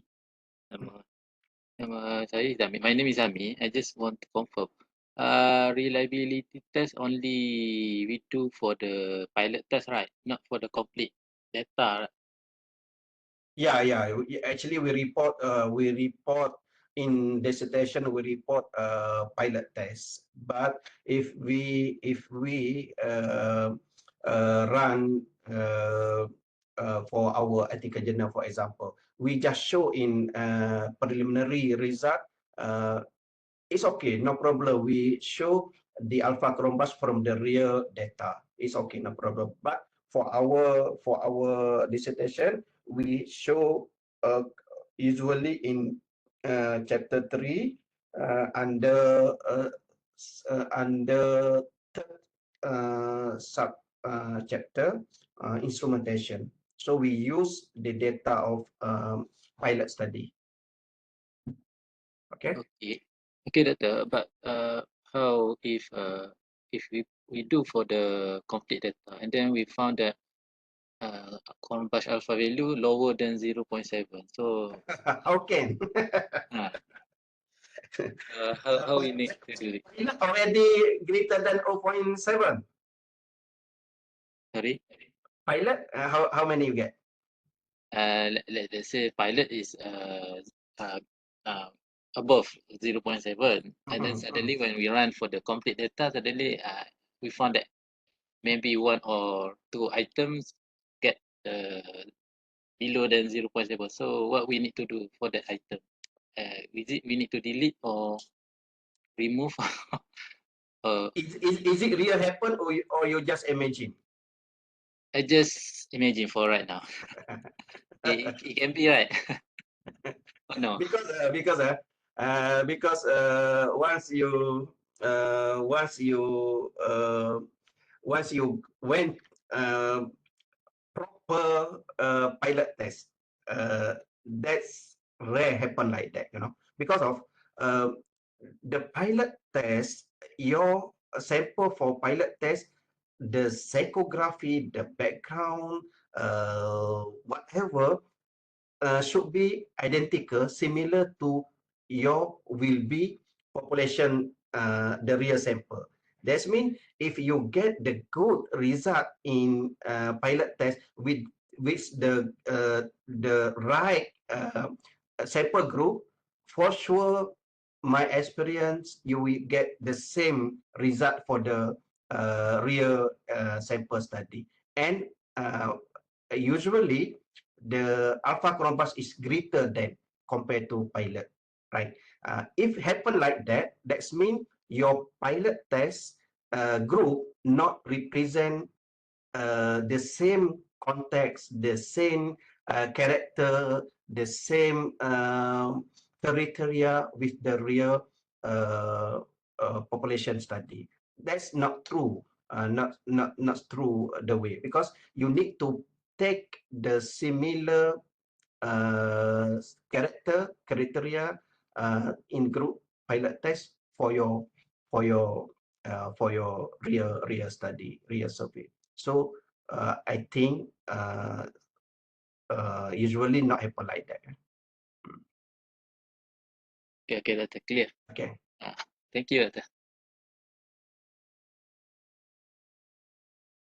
If the amount of sample is huge, around 2K, can test with a reliability test or not? Can, everything can, no problem. But as I said before, the best pilot test is just around 30 to 50. But once you become expert, you become familiar and so on. So sometimes you don't no need to pilot study for your study after this. For example, for me, right now, I rarely to run pilot test for my instrument. I just go straight for real data, and then I report in my article using that data, using that participant in real survey. It's okay, no problem. You can also you can also present at the present or show by 2000 respondent. It's okay, no problem. But actually, the higher my estimate is, the higher the number of sample, the higher the number of alpha. It's okay. Okay, any question? Any more question? Okay, if have no question, we go to next. We go to another one is about normality testing. Okay, normality testing.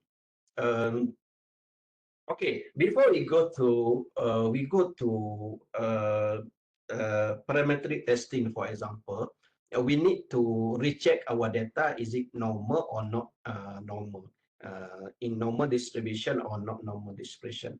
Okay, I have no whiteboard here, and I don't know how to use whiteboard in my phone, my computer. Okay, you just imagine like this, guys. Okay, we have population study. Okay, I have 500 population I need to study. But it's hard for me to get all sample from the 500K population. So that's mean to reduce time, to reduce energy, to reduce budget, and so on. So I make a sampling. So for example, I use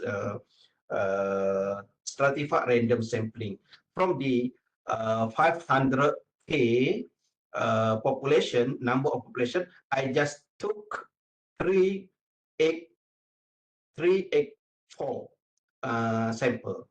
384 to represent 500K population. Okay, so I just collect the data from the 383 or 384 sample respondent. Okay, so when we get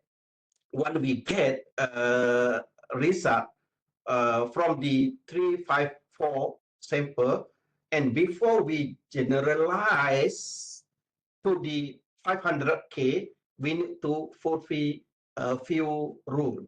The first rule is the sampling need to compulsory random sampling to make sure every single case in population have a same chance,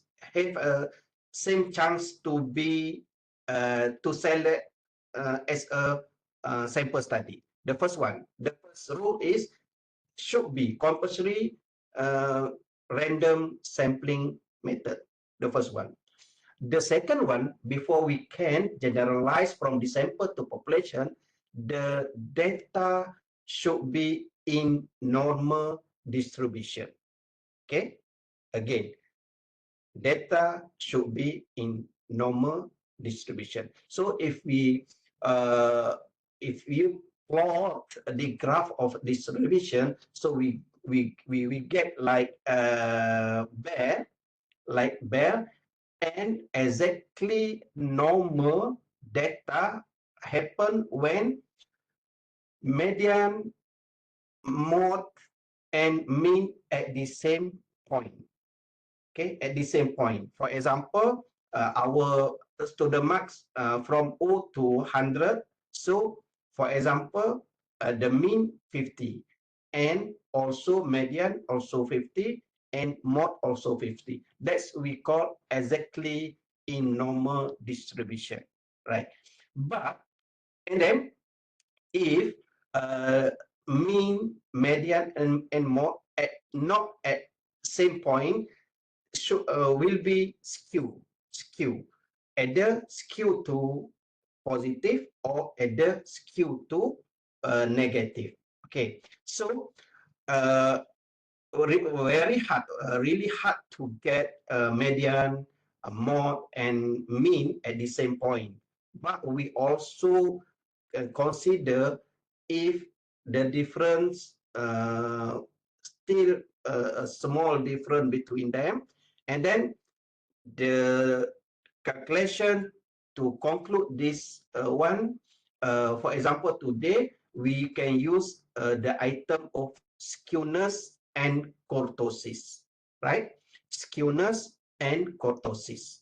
Okay, and skewness and kurtosis, and then what we want to look to claim our data in normal distribution is if the value of skewness and kurtosis between -1 to +1, between -1 to +1. If in this range, we can consider our data still in normal distribution, and we can uh, go to parametric testing, generalize, and so on. Okay, so the next step we need to do today is normality testing. Okay, for this for today we just use skewness and kurtosis. Maybe next day, once you meet me again, maybe we can go deeper. For example, we can use Mahalanobis distance, and so we have a lot of the another item to test normality distribution. Okay, so now we go to our data again. Okay, we want to try to test normality testing. Okay, we go to analyze again. Analyze. Okay, click analyze. We down to descriptive statistic. Okay, we go to descriptive. Okay, sorry. Okay, I repeat again. We go to analyze, down to descriptive statistic, down to descriptive. Okay, we click here. Reset. Okay, so the data we need to testing normality distribution is a computed data that we already compute, because this continuous variable. Okay, so no need to test B1, B2, but we go straight to our already record compute variable, attitude till usage of social. Okay, so we have 4 variable: attitude, family, friend, usage, social. And then my opinion is better you show every normality testing for every variable in our study. But for your information, guys, the most important is dependent variable. For example, if you got dependent variable in normal distribution, but independent variable didn't get, so you still can proceed to parametric testing, because the most important is dependent variable. For our case is usage of social media. Okay, so in variable testing and go to option. For this case, no need to mean, standard deviation, and so on. It's okay, you can put it. But my focus today is just for kurtosis and skewness. So you just click distribution, click kurtosis, click skewness. Okay, again, what we try to look is the number, the result between -1 to +1. Okay, so just continue and then okay, continue and okay. Okay, so guys, we got it here. Attitude skewness 0.07, so very good, very clear in normal distribution. Also kurtosis negative 0.357. So no issue about attitude. Family skewness negative 0.7 also okay. Kurtosis 1.091. 1.091. So look like greater than positive 1.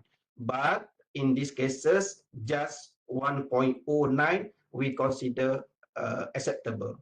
Why? Because the another one we have the another school of thought say still consider between negative 2 to positive 2. And then we just got 1.09, 1.06. This still can consider as a 1. It's okay, no problem. We can accept. Friend, skewness negative 0.17, skewness negative 0.535.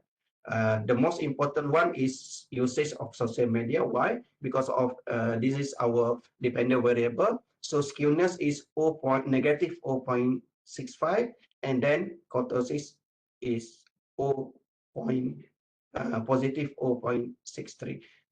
That's mean, guys, our data in good distribution, in normal distribution, and we can go jump to parametric testing without worry anything, and we can also generalize our finding in sample to our population. Why this happen? Because sometime very hard to get normal distribution, and we need to delay and so on and so on.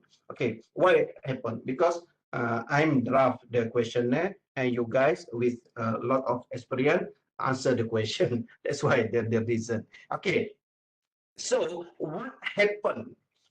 What happened if our data not in normal distribution? Okay, what happened? We can, if you have a lot of enough data, you can clear, delete, throw out the problem cases. Why problem cases happen? Because sometimes you collect the data not the proper time, not the comfort time. For example, you collect the data at the afternoon, lunchtime. So how can a respondent wish very well to answer your question at the lunchtime? Okay, they getting mad, and then they just tick your questionnaire. That's what's happened. So from here we can recognize them and delete from the data. So how to use it? How to recognize which one the problem respondent? So we can go to analyze. Okay, we can go to analyze.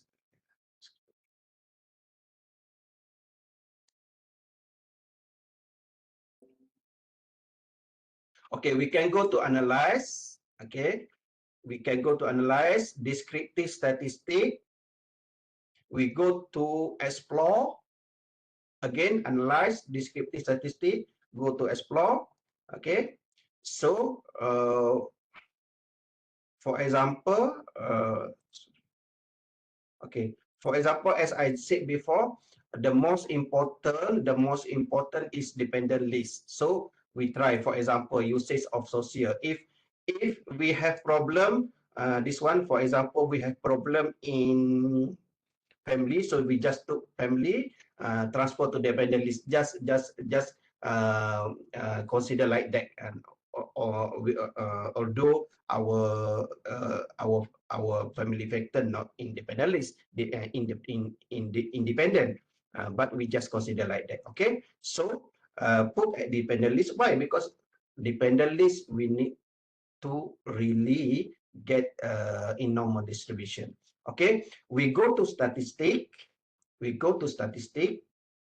Okay, we go to statistic. We just click outliers here. Click outliers here.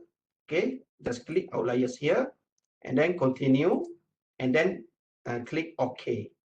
Okay, so here we got for the family factor, we got we have 41 respondent, and then we have 5 the highest cases, and then 5 the lowest cases. Okay, if you want to delete, so you need to try and error and make sure you always save F your file once you take a delay and so on.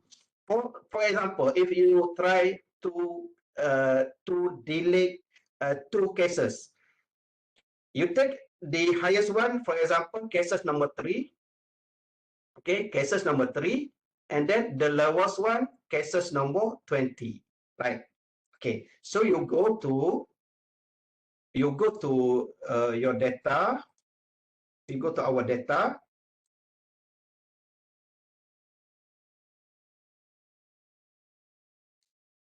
Okay, we go to our data. So we just find cases number 3 here. Okay, just click here. Okay, put our cursor here and hold control button in our keyboard, control our button, and find the another one, cases number 20. Okay, like this, and then click right and then clear. Right one. Okay, once you clear, that's mean item, not item, cases, respondent number 3 and respondent number 20 go throughout from our data, and we try and error again and test our normality, and that's the way we do the process to throughout to delete the cases that problem make our normal our distribution didn't get in the normal distribute. Okay, so the problem is this method will affect the another variable, but you can try and error. But please make sure everything you try save as your file. Okay. Okay, guys. From here, any question? Headache right now? Headache right now? Yeah. Abnormal data, not just can we delete, we should compulsory delete abnormal data. Once we recognize the abnormal data, we need to delete that. Okay, that's why I'm more prefer to recognize problem cases using Mahalanobis.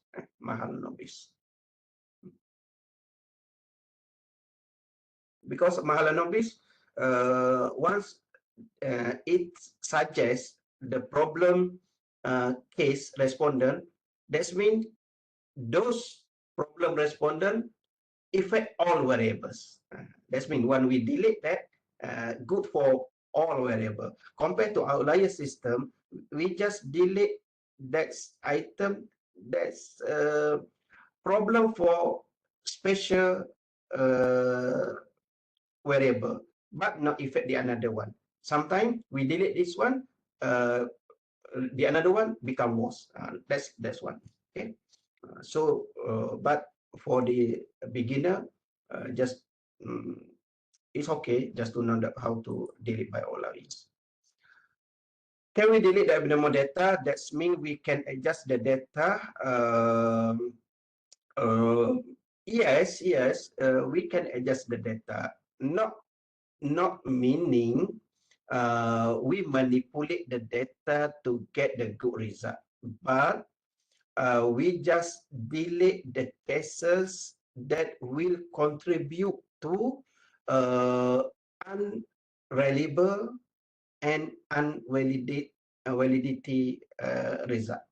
Because this kind of respondent will affect, we will give bad effect for our result because of not consistent, not focused, not serious. They are while answer our question. That's why once we recognize them, we need to delete them because their answer not relevant and not validity, not have validity for our study. So once we recognize them, it's okay, but not just okay, but need for us to delete them from the whole data, not manipulate data in these cases. Okay, guys, any question? None already.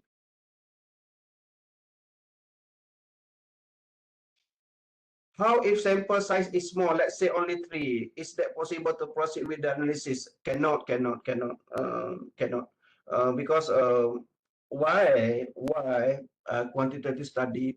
Because we need to summarize the opinion, the perspective, the knowledge, the understanding, the attitude of the whole of group, human, and so on.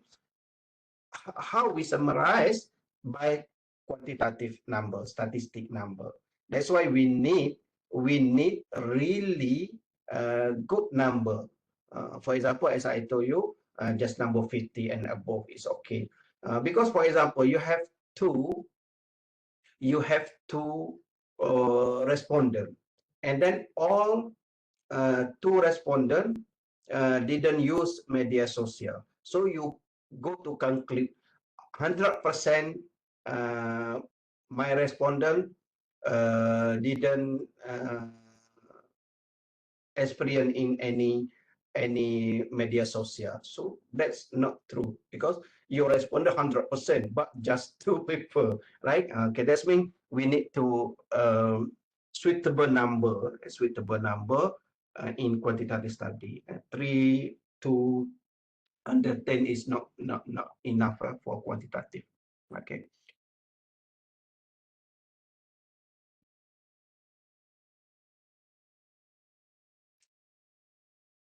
Okay, any question from China?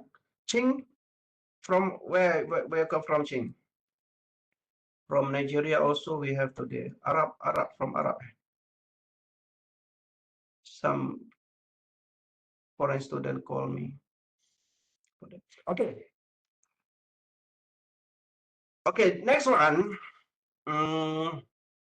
Okay, next one we go to percentage. Okay, percentage. We go to percentage.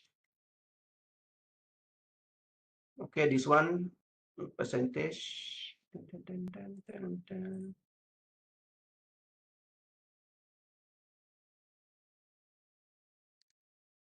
Okay.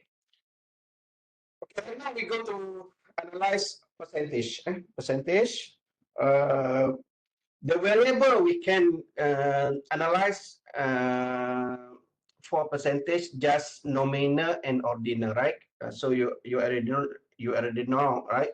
Scale, measurement scale, we have 4 types. The first one is ordinal, the second one is ordinal, the third one is interval, and then the last one is ratio. And then the percentage is 4 scale in ordinal and nominal. Okay, so to analyze percentage, okay, we do together, guys. Analyze, click analyze.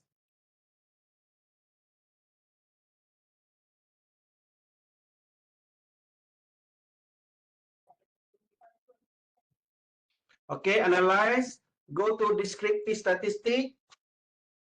Analyze, go to descriptive statistic, go to frequency. Okay, go to frequency. Okay. So as I told you, we just can calculate a percentage for ordinal and nominal. So gender we can, gender can, citizen can, employment can, most usage social media can. age cannot because age in continuous data. Okay, but the last age we can. This one we already record. Oh, sorry. Okay, we gender we can, citizen okay, employment okay, most usage okay, and for example age okay, and all our item also can B1, B2 till the E7. Okay, so we take this and we go to statistic, click statistic box button. Okay, we click at percentile, we tick at percentile, okay, just put number 1 here, sorry, statistic, click percentile, just put number 1 here, add, and then continue. Okay, continue. So we also can develop chart, which one you want, bar or pie. For example, we want pie. We want frequency or percentage inside, we call percentage. Okay, no problem. And then click continue button, and then click OK. So we got the result here.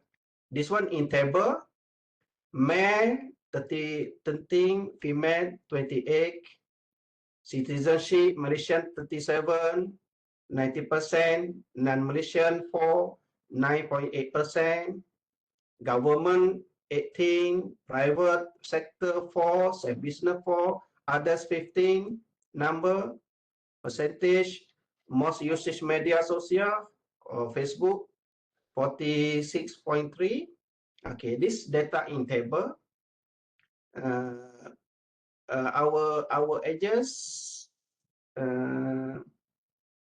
Oh, so younger you are, yeah?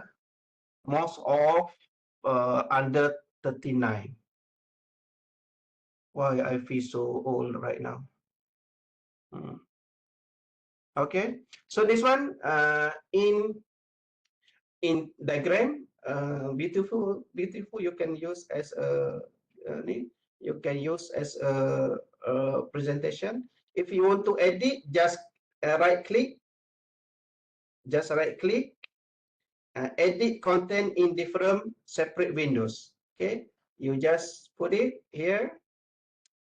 Okay, so you can put show data label so on here, and if you want to count frequency also here, you can put here, and okay, apply. So we have percentage and frequency here, so everything you can edit here. Okay,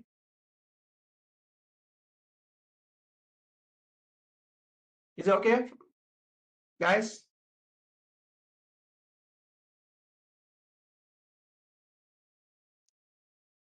Any question about percentage?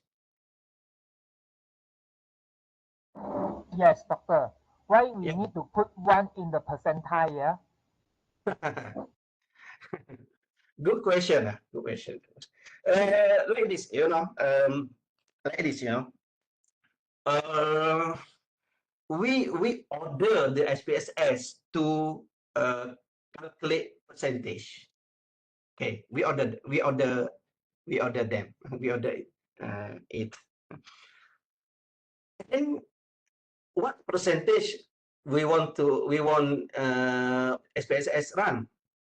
So we have a lot, right? We have, for example, male 1, female 2.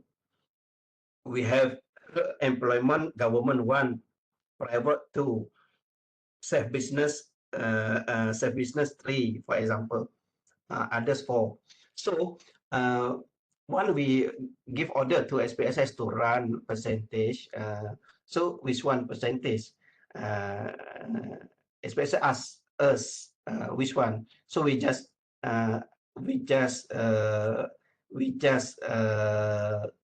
tell them 1. That means 1 for female, 1 for man, 1 for government, 1 for citizen Malaysia. But when we put 1 at the same time, SPSS, we calculate everything we have, no problem. And that's why we lie for SPSS, because SPSS is a stupid machine. We just lie. They just believe us because you know.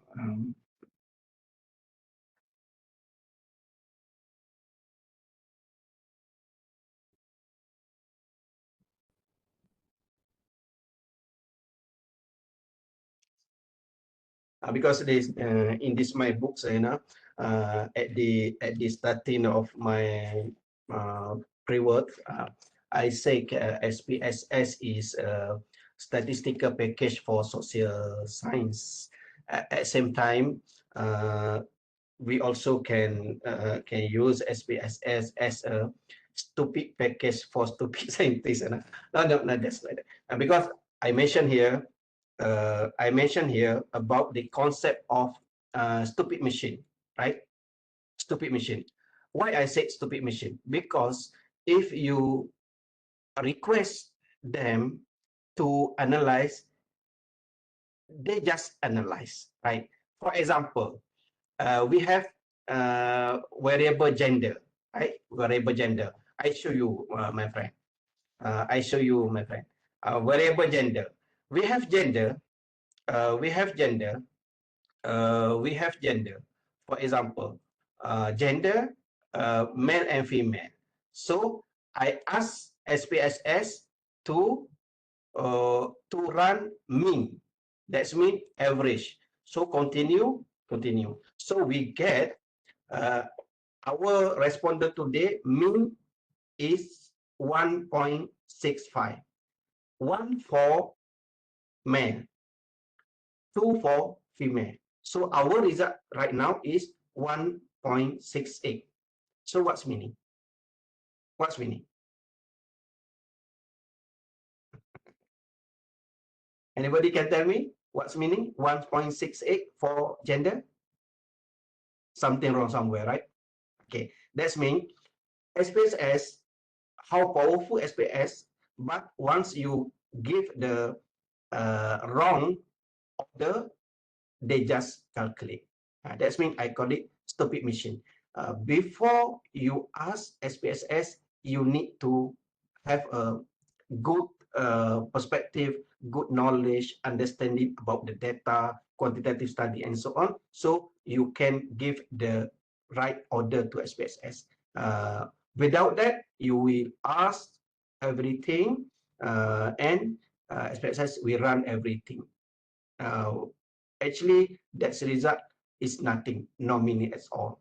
Okay, that's, for example, as your question is, why we put one, we just to lie to SPSS, so they will calculate everything.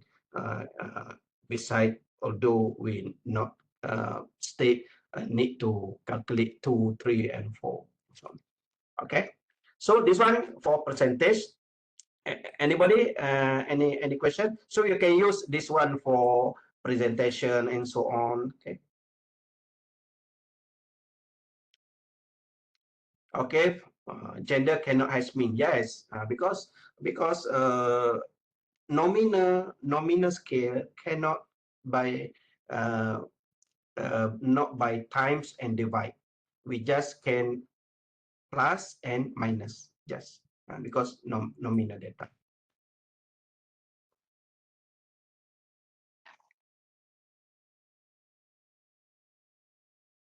Okay, one question from Nor Hizami. What if the data show not normal after we run normality test? Is it possible we proceed to the next analysis? Okay, Nor Hizami, it's refer to your situation. If your study just about the sample, what we call descriptive study, is okay. You just to proceed, because not involve the process of generalization from the sample to the population, it's okay. But if you study about the sample, about the population, and you need to make generation. So you need to ensure your data is normal. So before that, if your data not normal, you need to try get normal by what I said before. Just delete cases that give the problem for whole data. The cases, that's mean the respondent.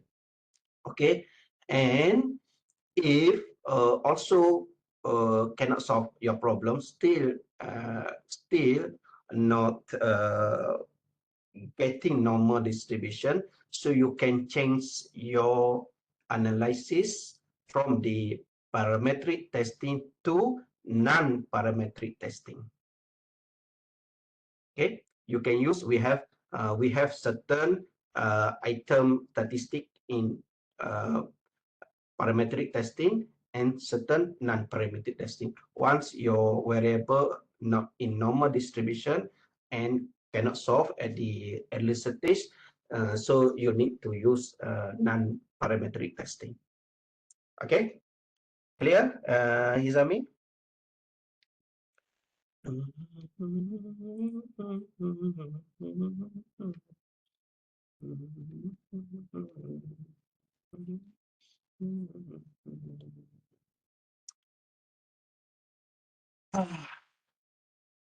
Okay, friend, how you doing? Is it still okay?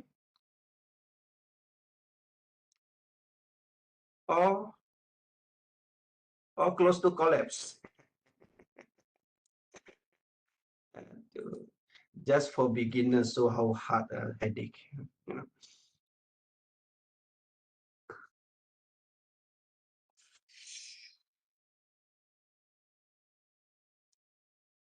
Okay, we go to next one. We go to next one.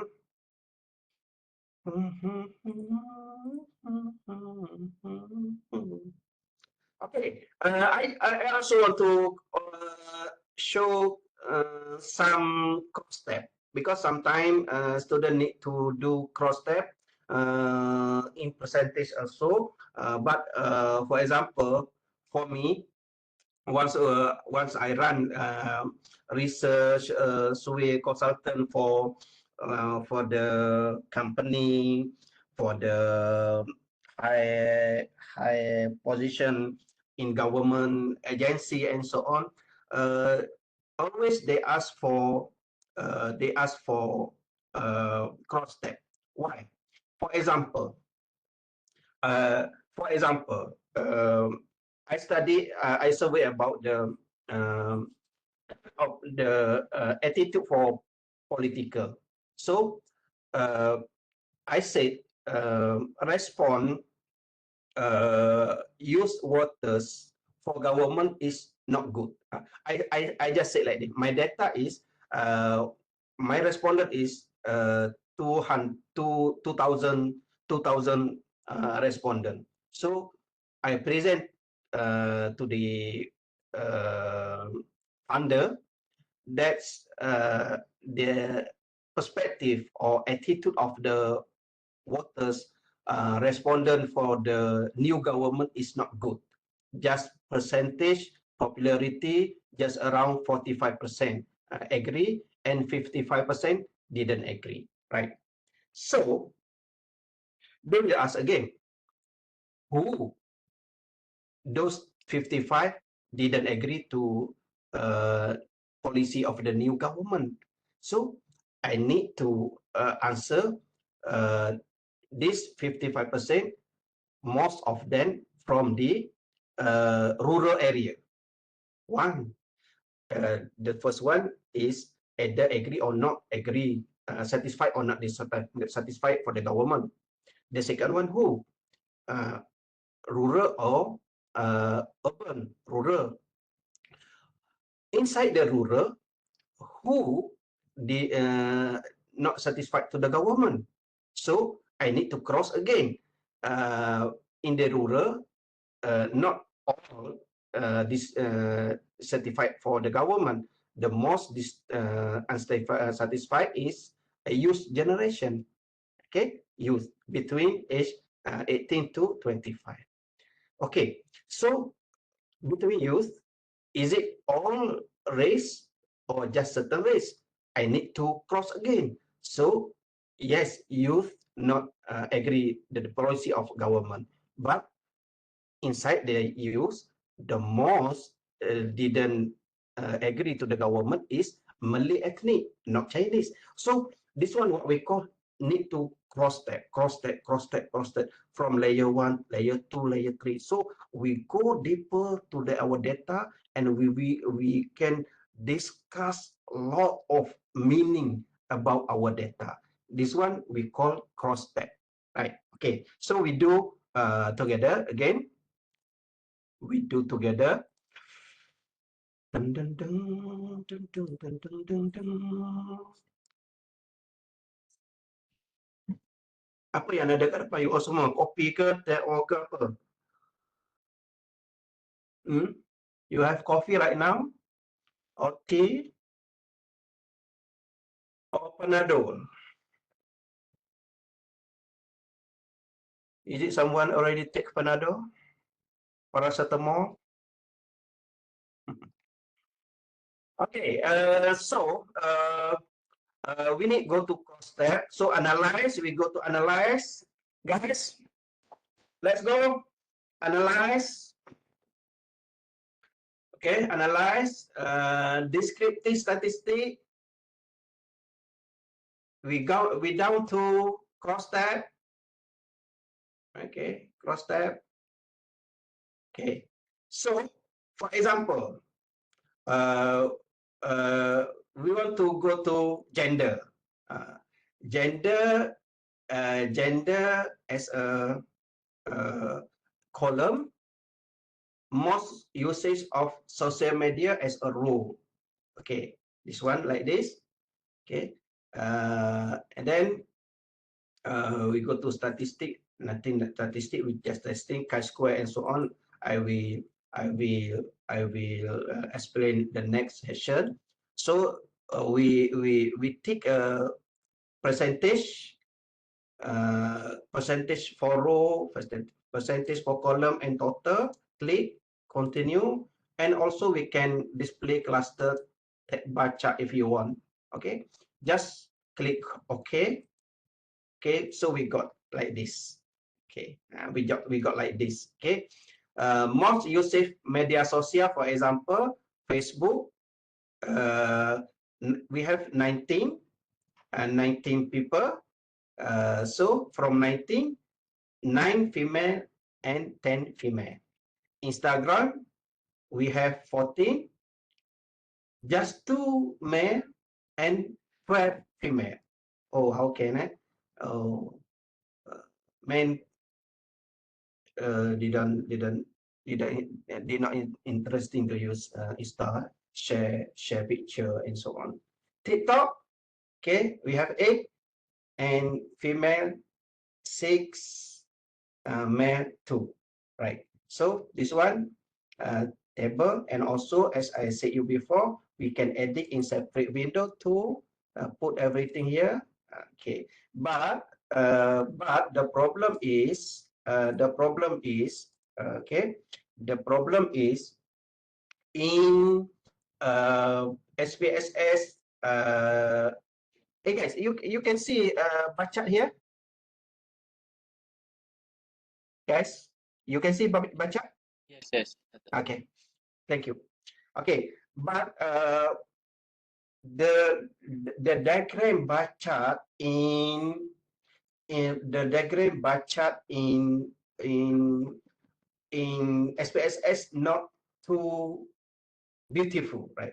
And then this percentage, they refer to all percentage. For example, this one for Facebook, 29 people, 10 respondents. This one all 100%. Not just for Facebook 100%, for Instagram 100%, for TikTok 100%. Not like that. That's mean if you want to very clear picture, compare between 2 or 3 group, I suggest you to transfer our data to the another tools. For example, I always use PowerPoint. So PowerPoint, we can create the more beautiful, attractive, and informative graphic for this type of cross tab. So I just take, for example, here, I just take value here and I put from the table to the PowerPoint for my report and for my presentation, for example, right? Okay, guys, that's what we do just now is we cross tab between two layers. We cross tab between gender and most usage of social media. And also we can go deeper. We can go deeper. We can cross by 4 layers. Okay, we go to analyze, descriptive statistic. We go to cross tab, cross tab. Okay, cross tab. Okay, okay, and we can put the another layer. For example, we already gender and usage of social media. For example, we want to try employment. Okay, so we just put the another layer. Okay, and then for example, already just we go straight. Okay, okay, so this one result show how cross tab in 3 layers. Employment, usage of media social, and gender. For example, our respondent who working at government sector, okay, how many? Eight number? No, how many? 18 people. So from here, usage Facebook for male and for female, total 8. Working at government sector, use Instagram, 1 male and 5 female. Working at government sector, using TikTok, 1 male and 3 female. This one what we call 3-layer cross tab, and so on. We can also put the another layer, put the another layer, put the another layer. And in my experience, I have experience need to cross tab till 5 layer because my funder want to know deeper and deeper. Okay, so guys, any question about that? So you have mineral water, roti, kopi. Oh, sedapnya kopi panas.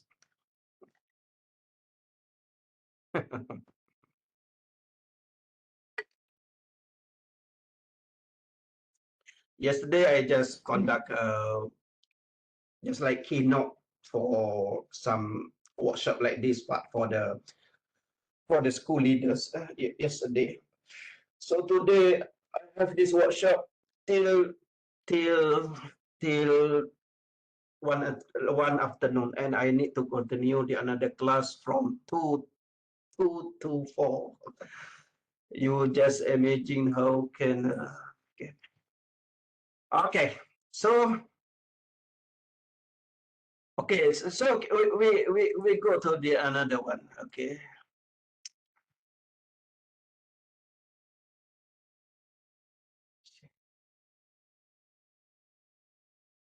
Okay, next we already finished 10 from 16. Okay, so the next one we go to analysis of central tendency, and we combine with analysis of distribution also. So we can analyze everything at the same time, no problem. It's okay. So we just gather number 11 and number 12. That means all about the descriptive, all about the central tendency, all about the distribution in one step analysis. Okay.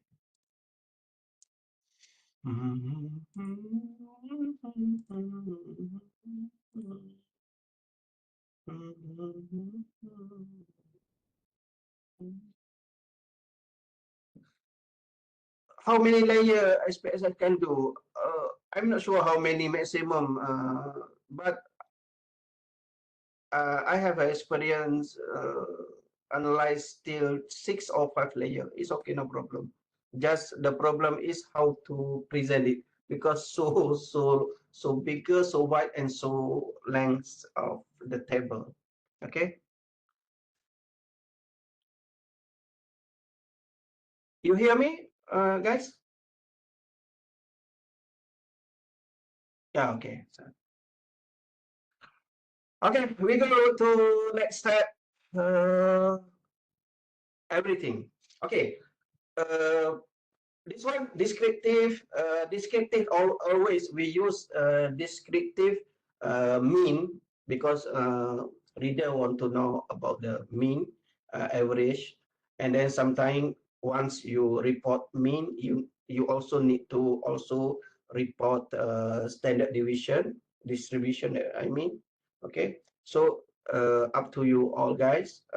For me, for my student especially, I always ask them to show mean, average, because we want to know the level of every variable. For example, usage of media social, we have score from 1 to 5, right? 1 to 5. So we need to find mean, the mean score at where the level of mean score. So from that we can conclude at the any variable, performance variable at the low level, moderate level, or high level.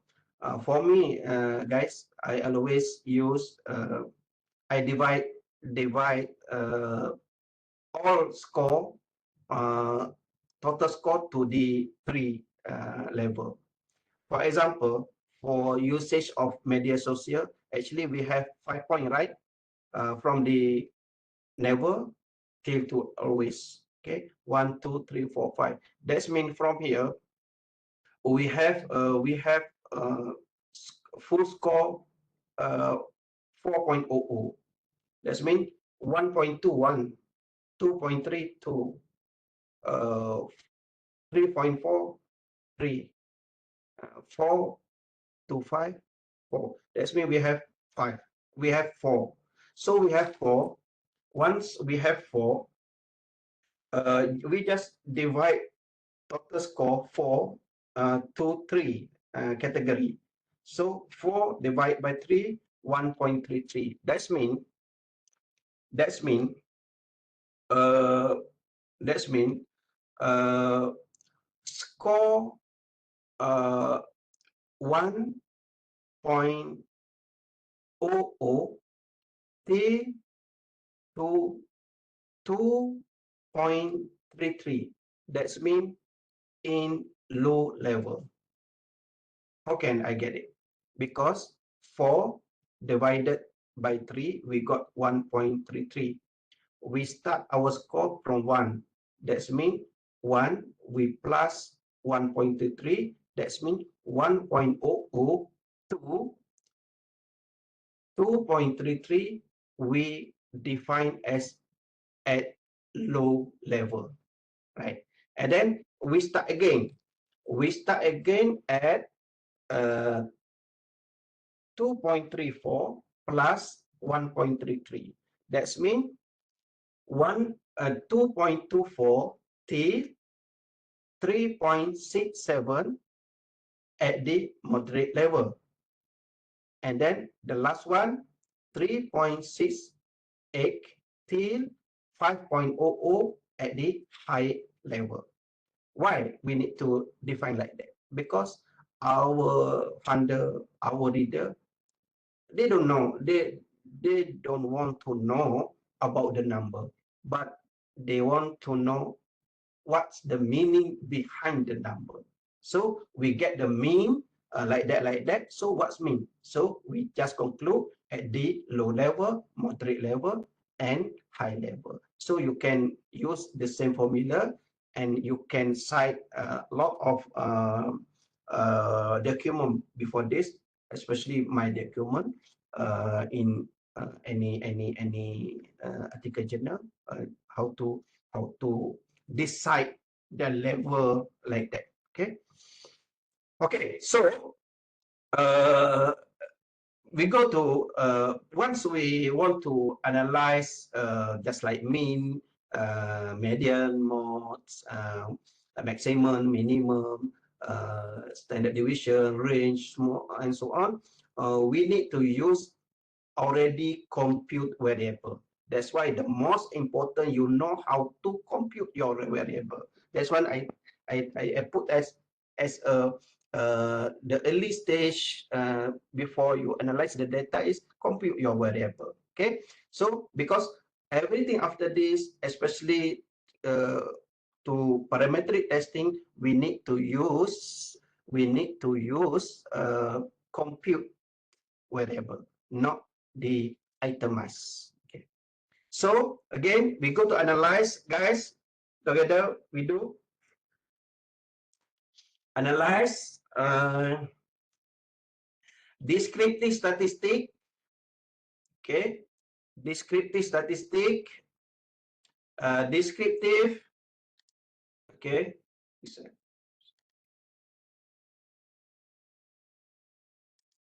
okay, again analyze descriptive statistic, descriptive again, and click at descriptive. So we got this analysis box. Okay, and then we take every variable that we compute before: attitude, family, friend, and usage of social, because this is the main variable in our study. So we transfer to the various variable box. Okay, we go to click button option. Okay, we just click what we want.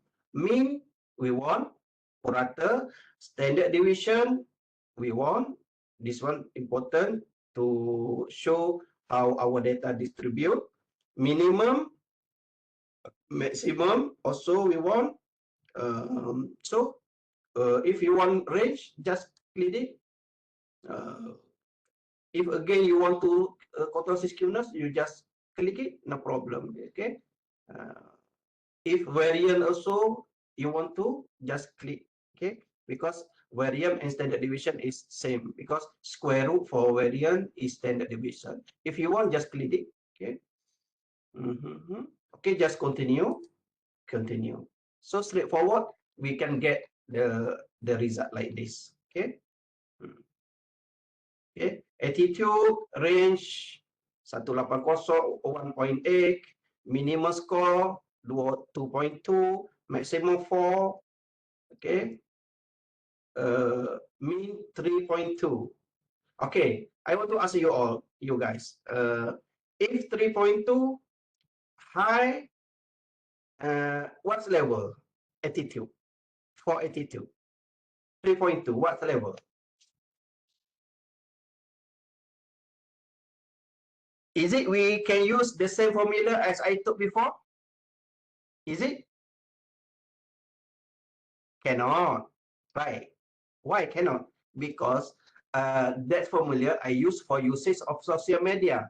Social media have 5 points. That's mean 1 to 5. They have 4 total. For attitude, family, friends, we just have 4 points. That's mean we have 3.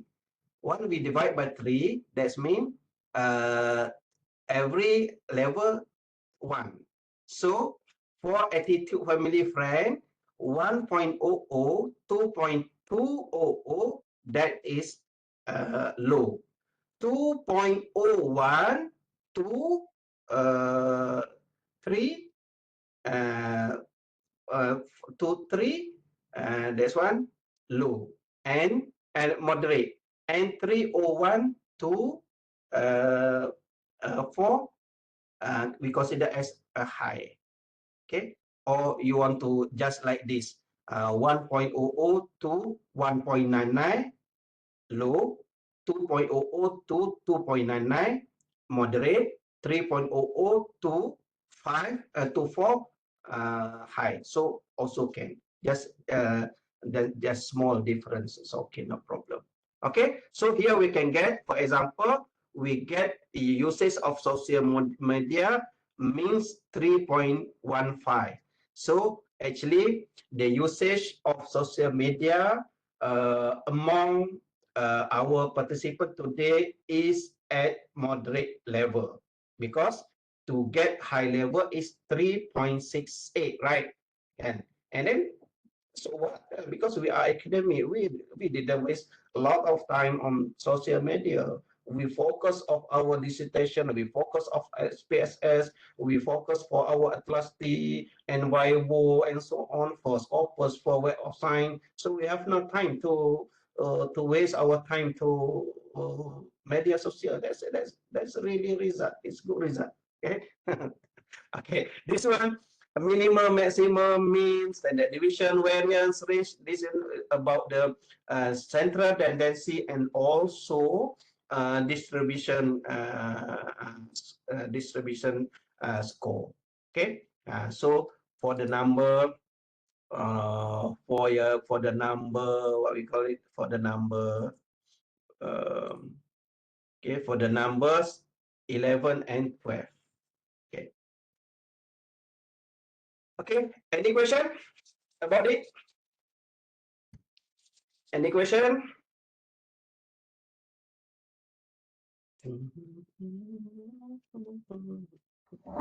Doctor, how to calculate the median here?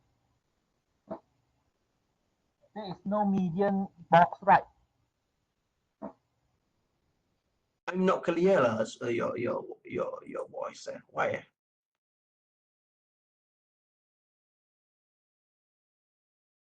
Who? Sini apa?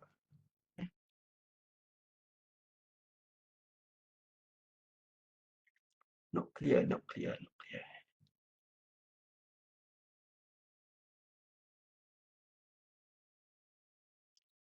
Okay, you can write your question. So long. Oh, no median, right? Oh, okay, if no median over there, we actually we have it. No problem. Don't worry. Don't worry. Don't worry. Oh, I forgot. No median. How can this is because of went to afternoon, so no median. Okay, if order no median, no median. Okay, if here no median, you can use here, I think.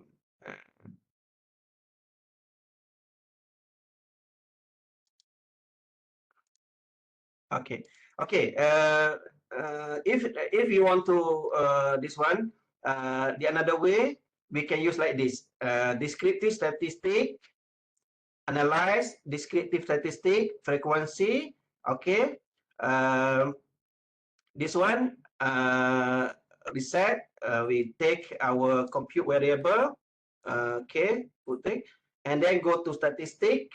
We use frequency mode. Okay, statistic here, everything here, mean, median, mode, sum. Okay, here, everything. Standard deviation also, variance also, range also, minimum, maximum also here. Okay, then we continue. So we got the same, but Why? Okay. Okay, this one. Just this one. The second one. So we have attitude, family, friend, usage, and we have everything. Mean, median, mode, standard deviation, variance, range, minimum, maximum, sum. Just like before, but this more clear, right? Okay. Sorry, forgot about median and mode. Median is the middle, right? And mode the highest frequency score. Okay. Okay, we move to the another one. The number 13. Analysis of comparing or t-test, right? T-test. We have 30 minutes to go. Okay. Analysis of comparing t-test. Okay. We go to comparing.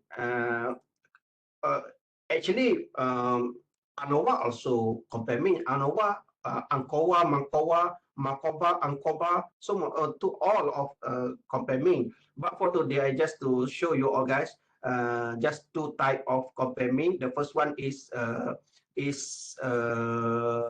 t-test, and the another one is ANOVA. ANOVA, that means analysis of variance. But for t-test, actually we have we have three type of t-test. The first one is one sample t-test. The second one is independent sample t-test, and the third one is pair sample t-test. Pair sample t-test. So just for today, for the beginner, I just show you guys just independent sample test. So the rest, maybe if we have time, we meet again after this. Okay. So we just run independent sample t-test. What is t-test? T-test, we have, for example, we want to explore, is it any difference, for example, usage of media structure between two group people with have two average mean. For example, we can calculate test either they have a significant difference usage of media social between male and female. Okay, we can run t-test because we have one factor. What is one factor? Gender with two mean what? Mean male and mean female. So we can run t-test. Is it we can run t-test for employment? For example, we have one factor, employment, but we have more than two mean: government, private, self-business, others. So this case cannot run t-test because t-test special for to test the differences inside or between two mean. More than two mean, we need to the another one. For example, ANOVA.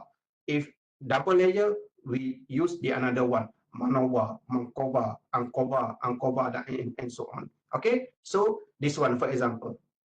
Okay, we just take one sample, one example, and then after that you can run yourself, guys. Okay, so we try to test either differences between usage of media social among male and female participant today. Okay, we go to analyze.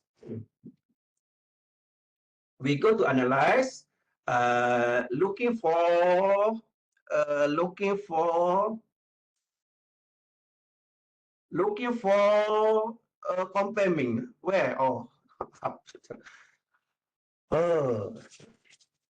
Okay, analyze, comparing. I told you before, for today, we try to just to discuss about independent sample t-test. What sample t-test? Next day, when I don't know. Sample t-test also next day, when, so I don't know. So maybe after this, we discuss about that. Okay. Okay, analyze, comparing independent sample t-test. Okay, so just click here.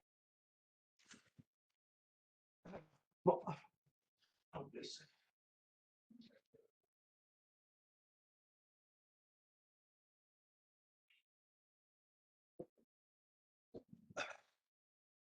Okay, cool already here. Body cool, but head heat.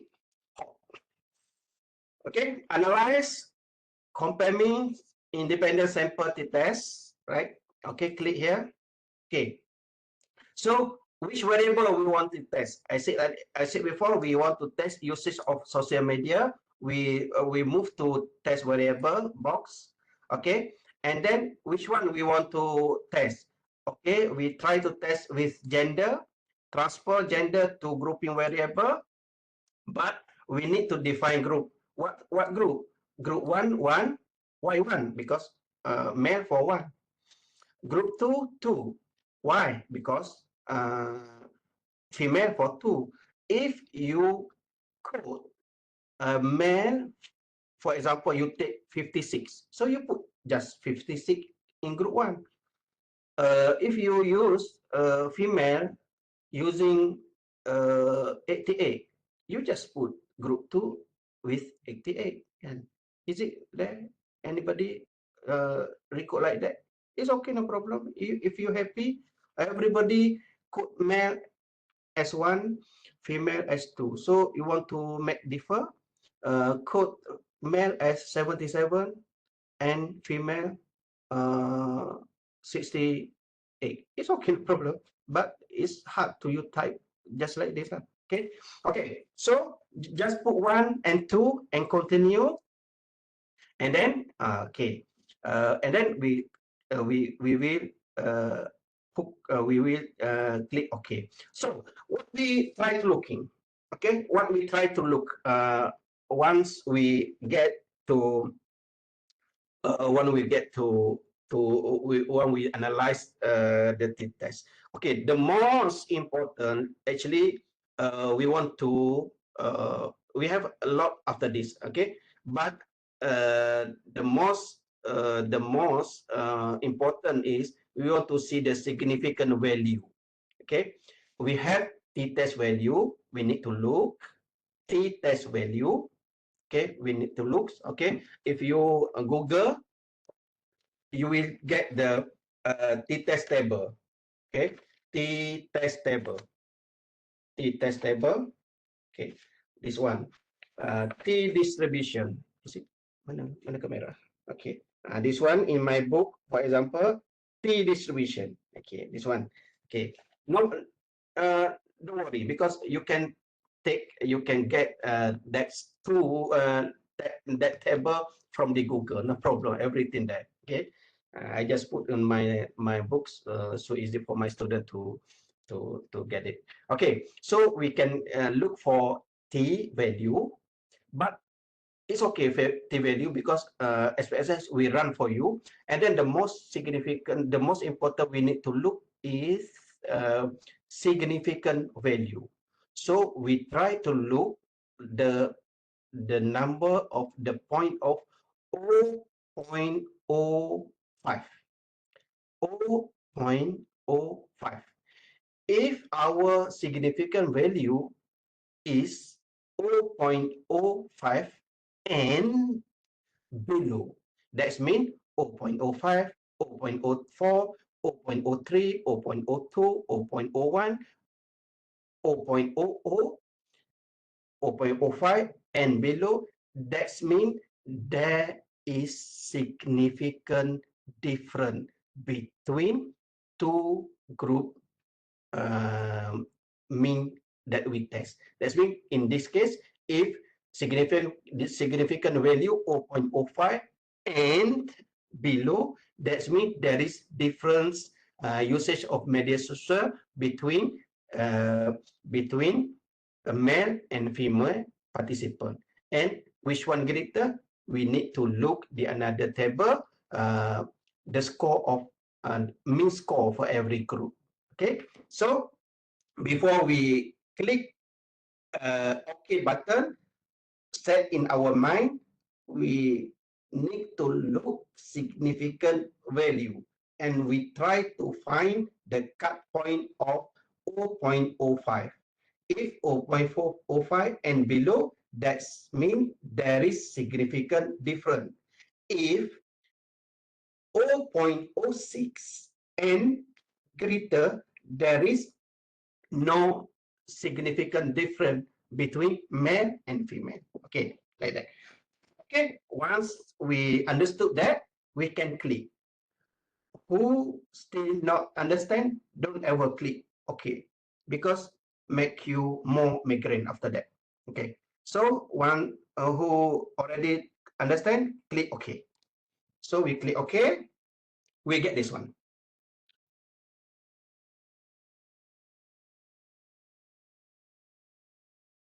Dun, dun, dun, dun, dun, dun, dun. Okay, one moment please. I need to inform my friend. Today I will play football.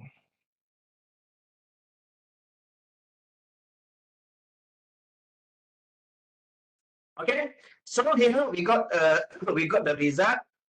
Usage of social media: male 3.164, 164, female 3.137478. That's mean look like male is greater, more using usage of social media compared to female. Female, they have a lot of another duty, just like cooking, housekeeping, and so on. So they have no time to use media social, just like male. Nothing to do in house, just hanging on sofa, play gadget and so on. So just like in descriptive method, just like male is greater using than female, but we need to test because this descriptive we are talking about 41. We're not talking about the whole population that's those sample represent. Okay, so the next one is independent sample t-test result. So what we need to do is the first one is living test. The first one in living test. I don't need to explain today. I have no time because I have just 18 minutes left. Okay, so I need to show you this one. T value. T value is 0.122. And then the another one I need, the most important one is significant to tail value. So the result is 0.903. We are looking for 0.05 and below. So we got 0.903. That means 0.06 and above 0.06. That means we can conclude there is no significant difference between male and female in usage of media social. So just like that. Look like in sample just like male greater, female lower. But when we test, the result is there is no differences between male and female in media social usage. So this test, my friend from the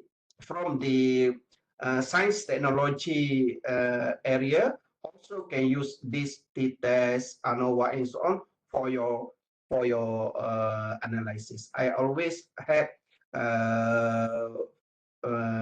student and my colleagues from the science and technology to test their data using this t-test. Okay, Me too. I'm right now in social study, but my bachelor, I'm from physics, physics area. Okay, okay, guys. Understand? You understand? You got it. How to analyze and how to interpret the t-test analysis. Is it? Any question you have, if any?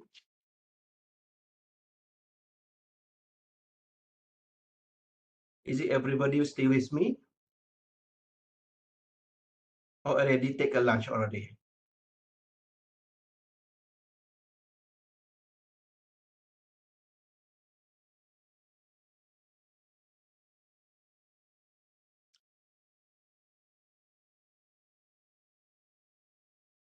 Okay, okay, okay. So the next one,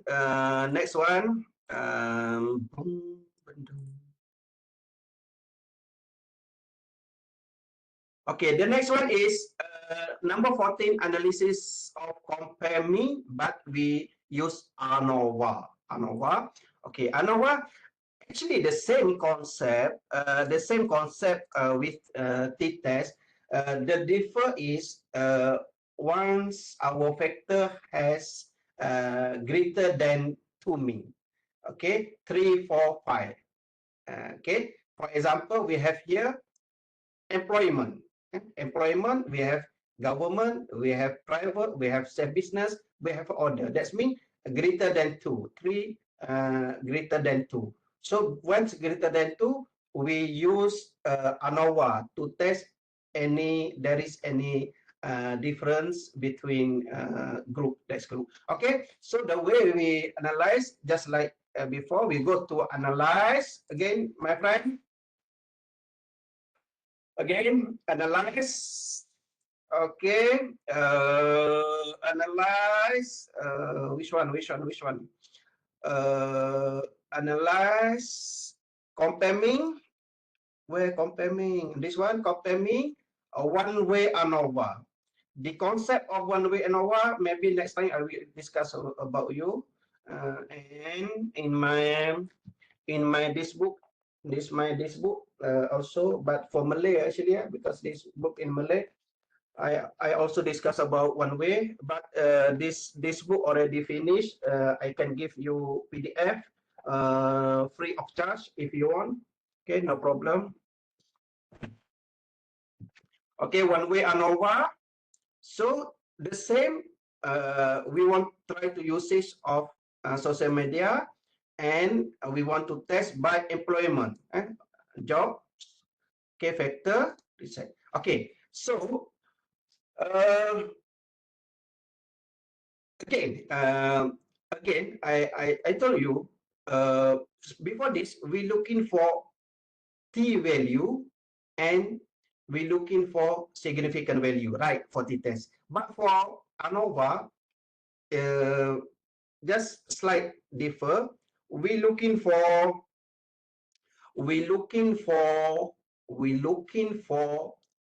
value, f value, and also significant value. The same way we check significant value. If 0.05 and below, that means there is significant difference. If 0.06 and above, there is no significant difference. But if t-test, we can look if any have a different, we can look which one greater, which one lower. But in ANOVA, there is no info which one greater than which one. So to recognize which one greater and lower and so on, we need to run another testing, what we call post hoc. So we need to click post hoc here. Okay, we need to click post hoc here. So we have different post hoc testing. So for me, I use 2 key. I just use 2 key because I'm familiar. I usually with 2 key. And the another one also, which different perspective, different rule and so on. You can take another one, it's okay, up to you. But today I have no time to explain everything.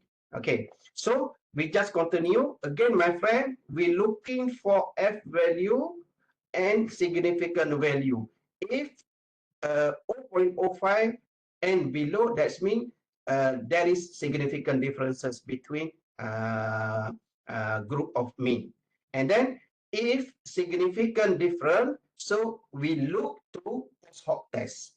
If our testing getting 0.06 and above, that means no significant value, this significant difference between group, that means we no need to look to post hoc result. Again, if significant, we need to look to post hoc result. If our result, there is no significant difference, no need to look to post hoc result. Okay, clear? So once we clear, we put we click OK, and we got this result, right? Okay, this result very clear. Between group, within group, we got value 0.878 and significant value 0.461. That means greater than 0.06. That means there is no significant differences between who working at government sector, in private sector, in self business and others in usage of media social among our participant today. Today just 41. Maybe if we test for the another group, maybe, right? Maybe. So once we get like this, we do not need to look to key post hoc test. So I have no time to explain about this one. If you want to get more info, you can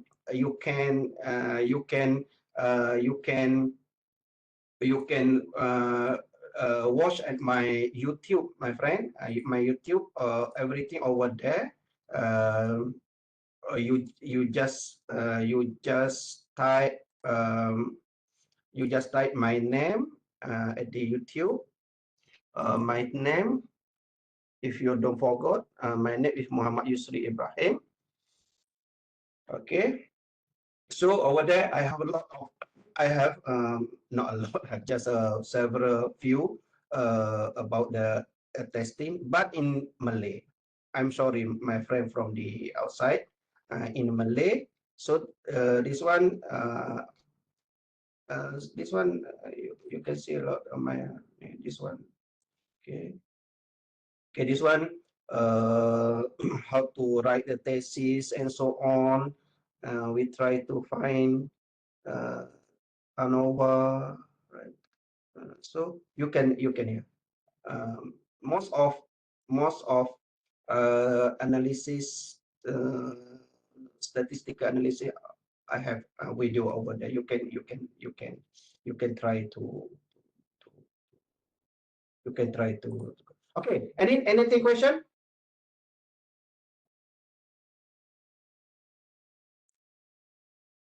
YouTube channel, you just type my name, Muhammad Yusri Ibrahim, MOHD. Okay, so if no question, I jump to the another one, also important about the correlation. So correlation between variable, right now we have 4 variable, attitude factor, family factor, friend factor, and usage of media social. So straightforward. We just run and just like this, analyze, correlate, bivariate, okay, bivariate, okay, put here, just put everything, compute variable, or which variable we want to test, and transfer here. Okay, so once we run correlation, so we need to look for four element. The first one, R value. R value, the result will show between 0.00 to 1.00. The greater the number of R, the greater the strength between two variables. Just for like 0.8, that means there is greater strength relationship between variable A and variable B. Okay, just like this. Value of R. The second one of value of significant. The same as before, we're looking for 0.05. If 0.05 and below, that means there is significant correlation between those two variables. The third one we need to look is star. Okay, if one star, that means correlation significant at 95% confidence level. If two star, that means the correlation significant at 99% confidence level. Okay, that's the third one. And the fourth one is mark positive or negative the R value. If positive, that means proportionally relationship. That means once A increase, B also increase. But if the mark is negative, that means inversely relationship. One A going up, B going down, just like that. But for result after this, if positive, nothing there, just value. But if the result is negative, there is negative value. So if no sign, that means positive. It's okay, just like that. Okay, once you already understand about that, so we just click this one person. We have a lot, several coefficient of correlation. We have conductor, point Besserier, Spearman, person ratio, and so on. So for the what we call in interval ratio, we can use person, this one. Also, you can read in my PDF book and so on why we use person and so on. So we just click just like person, and then so you just click OK. Okay, once you click OK, we got this one. Okay, we got, for example, attitude and usage of media social 0.673 and 2 star, right? 2 star, significant value 0.00 and positive. That means there is high significant correlation between usage of social media and attitude toward media social, right? So if attitude good, so usage of social media will be increased. How many? Score correlation 0.73 with confidence level 99% because of significant value 0.0. And if attitude increase, usage will increase. Why? Because of positive. Okay, no positive, but this is positive. Just I said before, if negative there is, but if not, if positive, just number. Okay, okay, that's relation, my friends.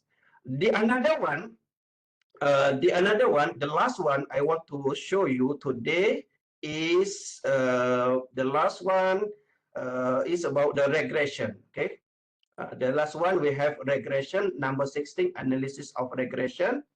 Okay, the last one we have 2 minutes. 2 minutes is enough to analyze regression. No problem. Just easy. Okay. Regression. If um, correlation, we looking for value and significant value.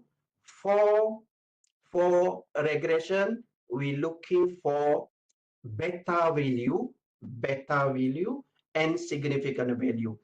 If significant value 0.05 and below, that means there is significant effect, significant contribution by the independent variable toward dependent variable. So the same with regression, just differ two things. The first one is if correlation looking for R, this one looking for beta. If correlation, we need to look for the positive and negative remarks. This one also can but the difference is no star for regression, just like 1 star, 2 star. The rest same with correlation. Okay, so we analyze. We go to analyze. We go to regression. Okay, we go to regression and we take linear regression.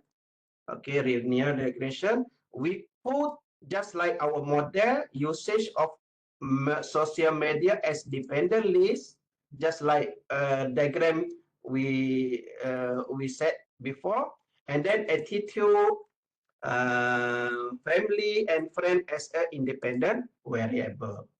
Okay, so we can use enter, or I suggest stepwise. In Malay, langkah demi langkah, and then statistic is okay. R square, kita tengok plot. Okay, dah belum nak tengok plot pun. Okay, just we just take this one, the basic one, and then we click OK. When we click OK here, the result is okay. From the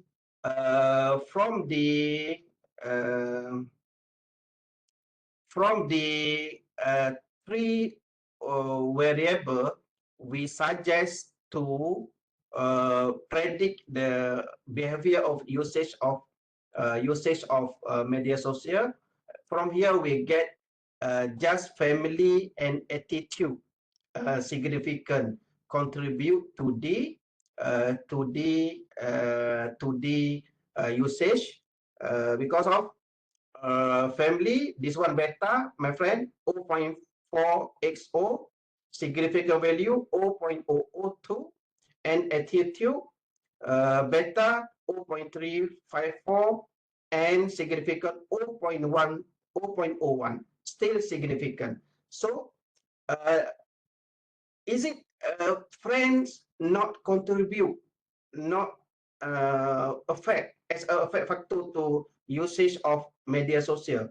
Yes, is it? But in this case, because of the same polar and the same trend with family, so family already redundant with the friend. Okay, so this one for this model, it just show family and attitude contribute to the usage of media social. So this one, for example, if we test with friend, we can see beta is not significant. So from here we can conclude. From here we have a hypothesis model. So from here we can conclude. We propose attitude, family and friend to contribute to media social, but once we run analysis, we can conclude just attitude and family contribute to the media social. H1, H2 support, H3 not support, and the result is over there. the result is just like this one. How many beta, and what significant value.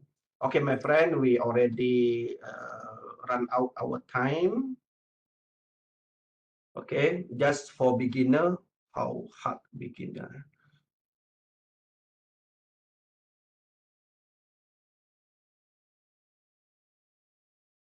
Ching, there is possible to relate factor A with integer and 3 and factor B with M. Usually it's okay, Ching. It's okay. Okay.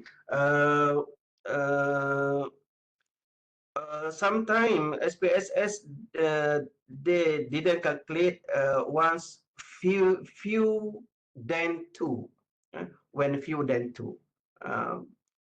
And 3 still calculate before this. Okay, my friend, is time already out? Any question? Last question, if any? Sorry, doctor. Okay. Can I explain a little bit of my condition for the correlation? Yeah. Yeah. What I mean is that because I have a blood sample I get from 3 locations, and then in each location I get the water parameters. So let's say I would like to check whether the water will affect the blood parameter. But for each water data, I only have one. So is it possible like I link let's say in the 16 sample, I connect like let's say for one location I have 5 blood sample, and then for this 5 sample I can say that all their water quality parameter is same. So which means I do the same. Which means I how to say I just copy paste, which means all the 5 sample are having the same water quality parameter. Is it like that? Those 5 sample for one group. You conclude Yes. as a one group. Yes, doctor. Yes. Okay, so you have the another group. Yeah. So you want to correlate between group actually. Yes. It's okay. Yes, It's yes. okay. No problem. Oh, You so can- you the can. water parameter I can just repeat lah. What's your measurement in blood test? What Maybe like the blood sodium, blood gases, something like. Yeah. Sodium, potassium, That something. means continuous number, right? Continuous Yeah. number. Yeah. If continuous number, you cluster group, and you can correlate between them. It's okay, no problem. It's valid. All right. Okay. Thank you, doctor. Yeah. Okay. If there is no question, I pass back to our host. Sila, Afzal. Thank you, everybody. Okay, thank you, Doctor. Actually, I hope for this 4 hours session will get more understand, all of you understand about SPSS, actually for beginners. Okay, for your information, for all of you information, the guide getting published is a series workshop, which is this is the 3rd series for library actually. We just conduct the workshop who needs the how to get the publish actually for the beginners. For the next session for GGP is for next year actually. And the title may be you can get information from the library actually. Okay, so once again a big thank you to our associate professor Dr. Muhammad Yusri Ibrahim for being an integral part of making today program a resounding success actually. And just kindly fill out the class evaluation form by clicking the URL that given at the chat box, please. You Okay. see how differ before and after phase, after class and before classes. Okay. So berasap lah. Yeah.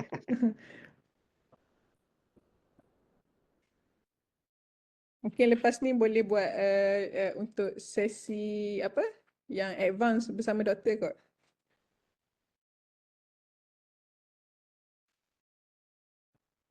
Okay. Kita akan ready dalam 5 saat lagi untuk ambil gambar bersama-sama. Oh, lupa saya pun tak.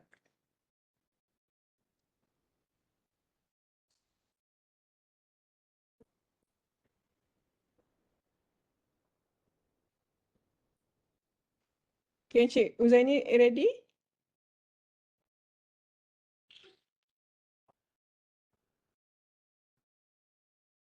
Okay, 3, 2, 1. 3, 2, 1. Okay. 3, 2, 1. Okay, thank you everyone for here today. So, just for information, we will provide the e-certificate and merit stuff for the student. We'll give them after this program, and the recording session will give you by email after just give us 1 to 3 days working hours. Okay. Okay, that's all for today. Thank you everyone. Thank you very Doctor. much. Okay, Thank you thank you, very Dr. much, Yusri.